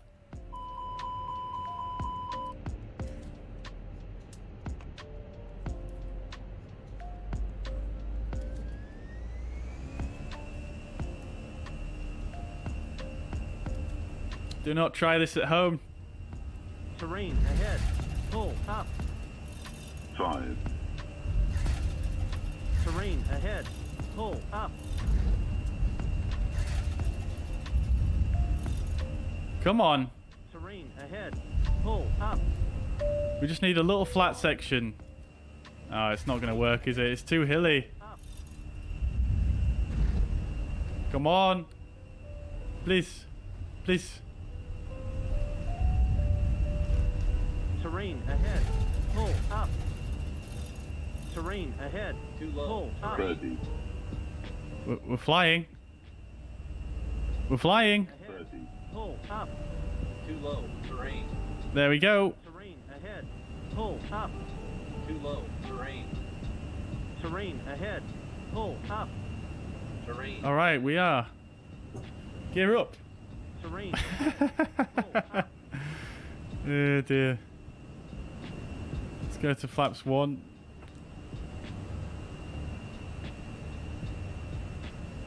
I'm not going to follow the flight directors for now.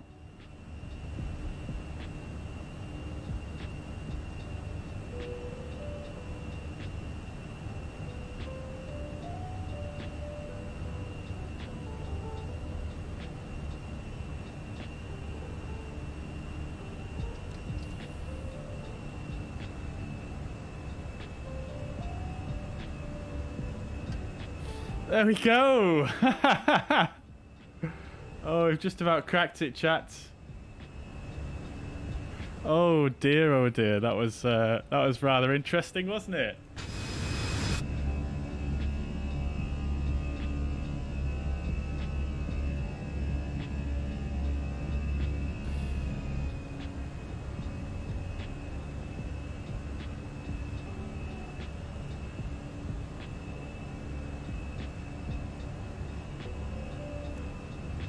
Alright, there we go. We're back on the approach. Right, and what we can do is we'll set our cruise to actually 6060, so it thinks we've reached the cruise. Our pack 1 and 2 are off. Forgot about that. Right. Okay, flaps to 1. We'll pull the speeds. Okay, cool. There we go.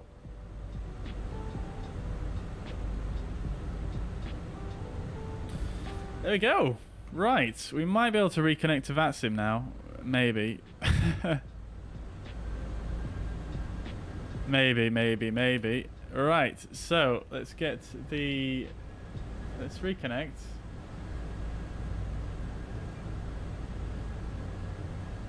Yeah, we're good. Let's see if we can get that ATIS once again. I'm just going to put us on manage speeds. And we'll start the descent to 3,000. Oh, they've gone offline now anyway. Okay, never mind. We're going to go for auto brake medium, weren't we? We're basically the exact same weights as what we were previously, which is rather cool. So I'm going to just cheat and get the weather from here because obviously it's been a bit of a pain so far. So let's just do this. QNH 1003. 15 degrees and 240 at 8 knots is the wind. Right, I'm not going to touch Navigraph. Except for in here.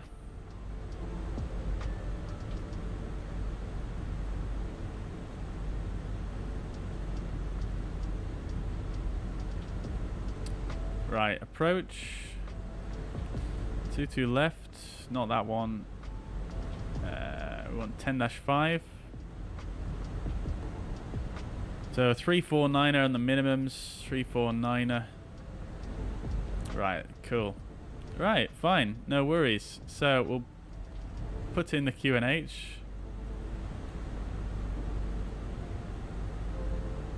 And we'll go to flaps 1, speed is checked. Flaps to 1. We could get on Unicom as well.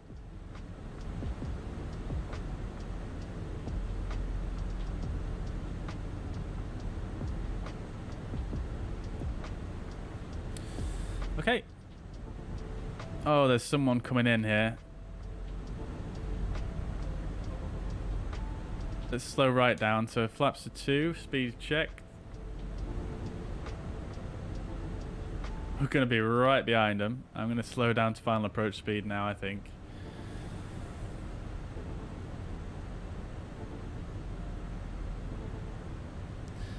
Helsinki traffic, Finnair 322 on approach. Runway 22 left, 14 miles. Helsinki traffic.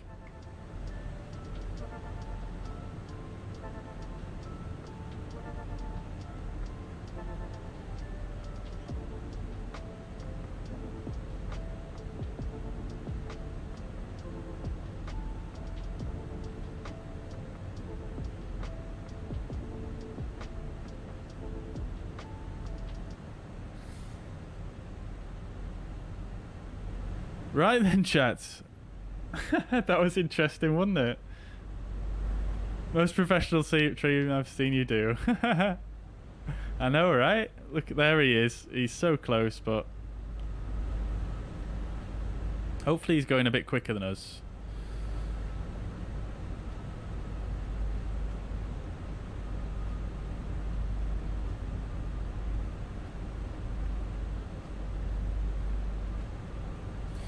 Alright, so let's arm the approach. Alt glide slope blue, localizer blue, glide slope star, localizer star.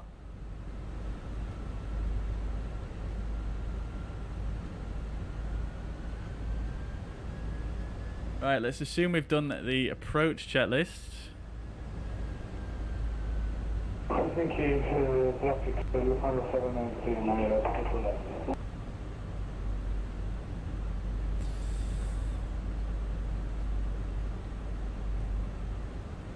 I didn't get that transmission at all. Totally garbled.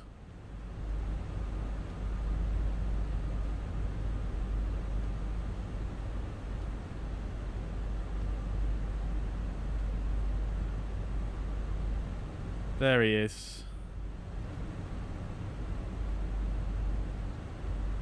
Right, well, we're flying our final approach speed anyway, so hopefully we can hopefully you can vacate the runway in time.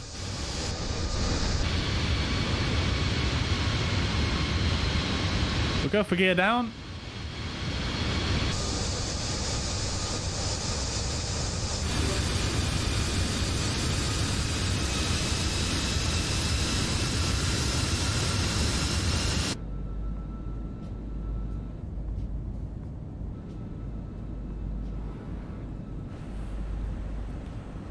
Seatbelts.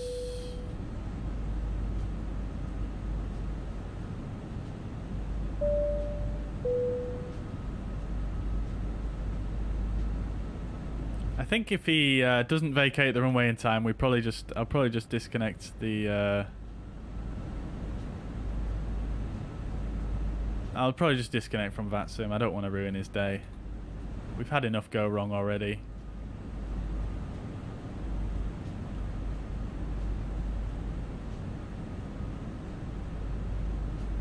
He does seem to have gained a bit of distance on us though, which is nice to see.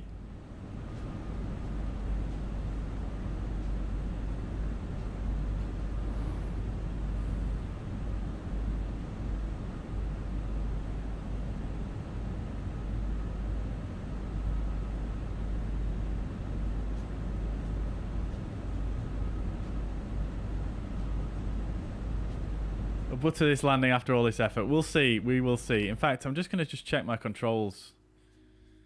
Make sure that's saved as well.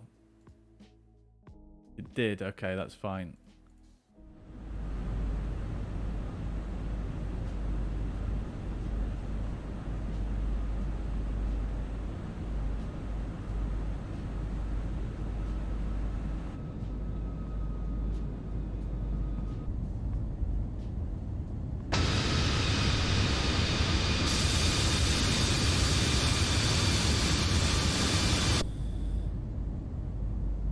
Very nice view though, right?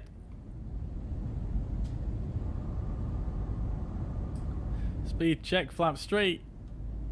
And speed check, flaps full.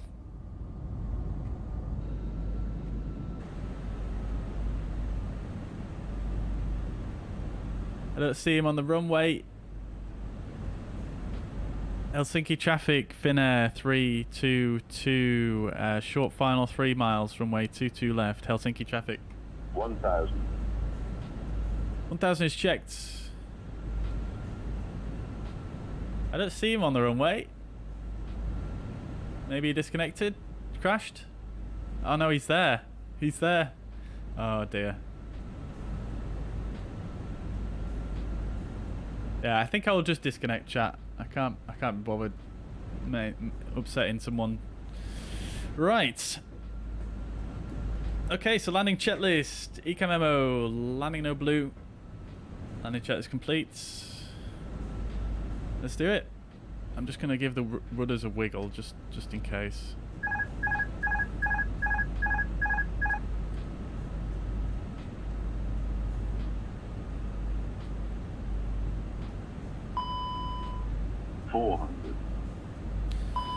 Manual flight, auto thrust off, auto throttle, autopilot off, flight directors off.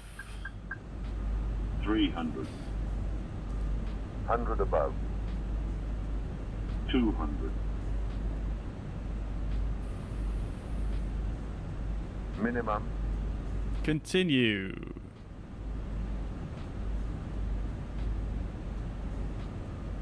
$100, Glide slow. 40, 30, 20, retard. 5,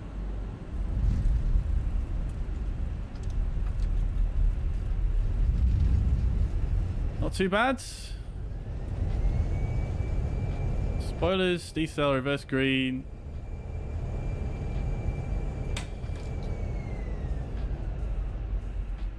Alright then, not bad, not the best, not the worst.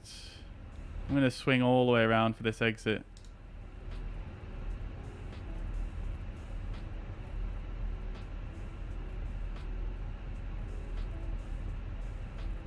Positive landing, as they say. But nevertheless, I'll take it after all that.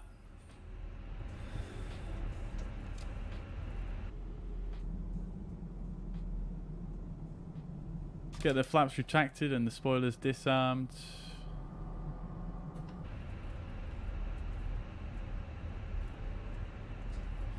Alright, after landing checklist, predictive wind shear and weather radar is in up. After landing checklist complete, get the landing lights off and strobe lights off.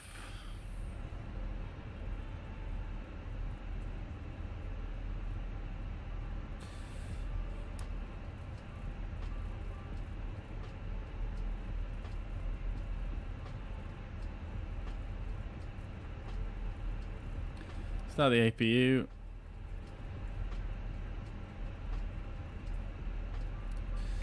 I probably should have taken that turning there, just back there. Never mind.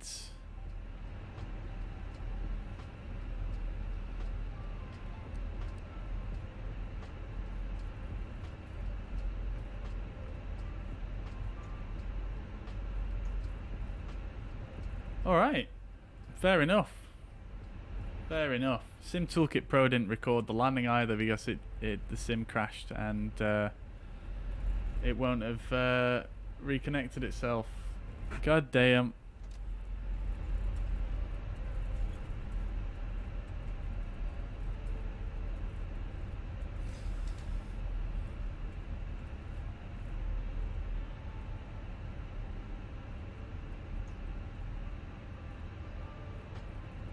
Well, we've got the feet per minute anyway on self-loading cargo.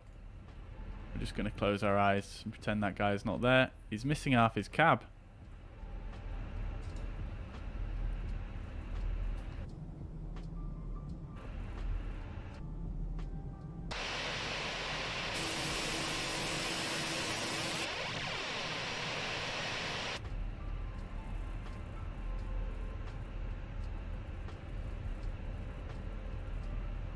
Alright, and we'll just pull in to the same stand that we departed from, which was one of these on the right. Possibly the second one on the right. Can't quite remember, but hey ho, that's the one we're going for.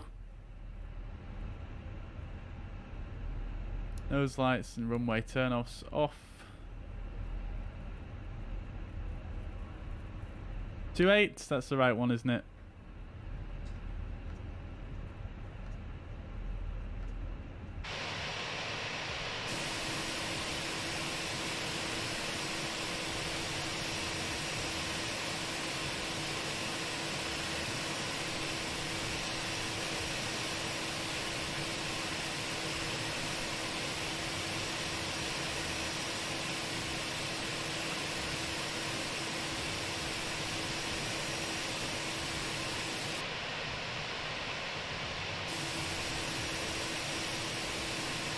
Oh, I do like this camera though. It makes it nice and easy to get onto the center line for parking.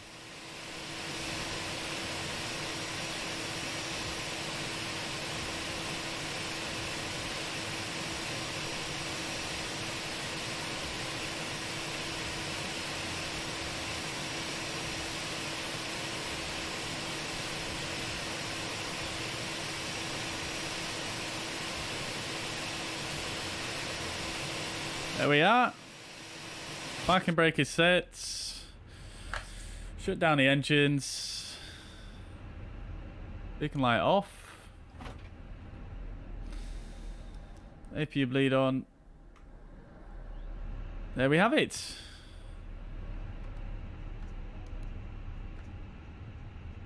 Everything else is looking good.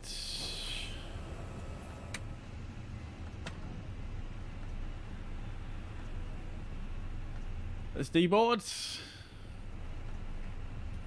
I think this jetway should have connected automatically, which it has. Beautiful.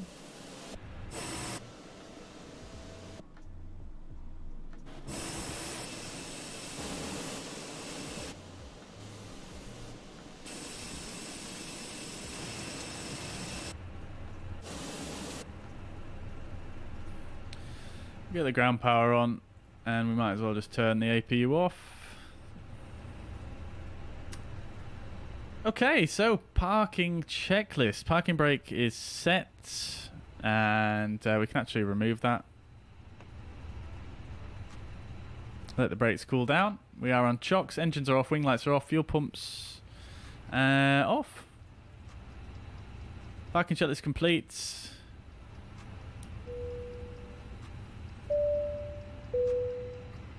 Yeah, so unfortunately we can't see the landing report on SimToolkitPro, but I mean, I'm fairly certain we were on centre line there, I think, and I'm pretty sure we were well within the touchdown zone as well. Yeah, it wasn't too bad. It wasn't too bad. In fact, let's just we could do a bit of this, couldn't we?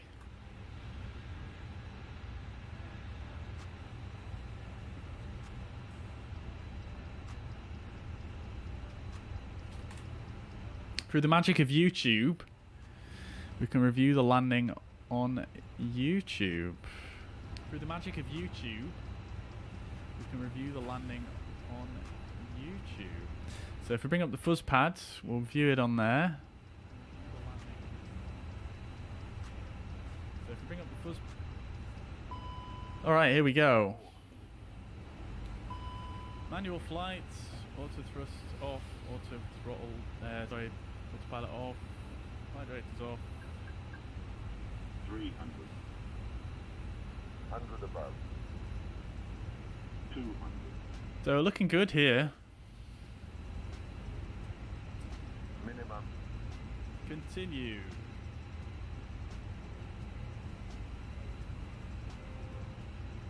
$100. Light slow. So we were a tiny bit low there, I think. See 40 feet on the radio altimeter just as we come over the threshold here. 40, 30, 20, retard. Initiate the flare, probably a bit late actually. 40, 30, 20, retard. Yeah, I really only flared at about 20 feet. We touched down right on the touchdown. We touched down right on the. 20, retard. 5. Yeah, we touched down right on the aiming point, and I would say we're a little bit left of centre line there. I've got a little bit of right rudder in here to bring it back over to the right, but I definitely could have flared more there. Flared a bit earlier, in fact. I think the descent threw me off there because there was no 50 call out. If you listen, Light slow. 40, 30. it just went straight to 30 because I think the glide slope warning inhibited some of the radio altimeter. So if you listen, you get the glide slope. 100. Light slow. 40, And that's through 50 and then 40. 20. And it was just straight to 30. 5. So it wasn't too bad. 210 feet per minute, positive landing. But not too bad, I don't think. Not too bad at all. Right then, chat. View flight report. This is going to be terrible because we've got so much going wrong because of the fact we had to reload the sim. So I'm just going to ignore that. I think the deboarding is complete. It is indeed. Lovely stuff.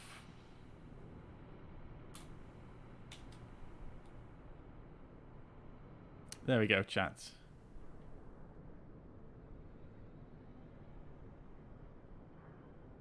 All right.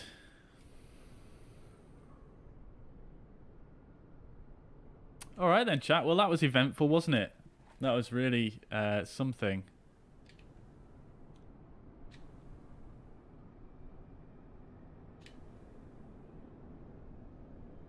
Right, yeah. So that is going to do it for me for today, chat. I hope you guys have enjoyed. Sorry about the sim crash. Obviously, you know, it's just one of those things, unfortunately, with Microsoft Flight Simulator especially. But nevertheless, I hope you guys have enjoyed. Let's see. Oh, a couple of questions. Do you plan on doing any more flights with the BAE 146? I've not planned on doing any at the moment because personally I'm really enjoying the Phoenix, but yeah, I would definitely like to do some more in the future. I know there's been a couple of updates since I last flew that, so yeah, I think I'll probably do some more of those in the future, 100%. None planned at the moment though.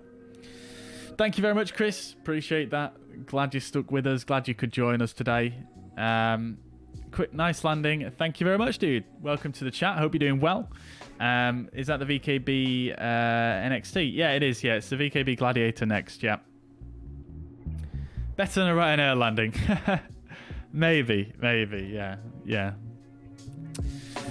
All right then, guys. Well, that's it from me for today. I hope you guys have enjoyed. I hope you have a fantastic weekend. I'll catch you again probably maybe Sunday night, actually. Maybe Sunday night. But nevertheless, stay tuned to the channel for an update on that.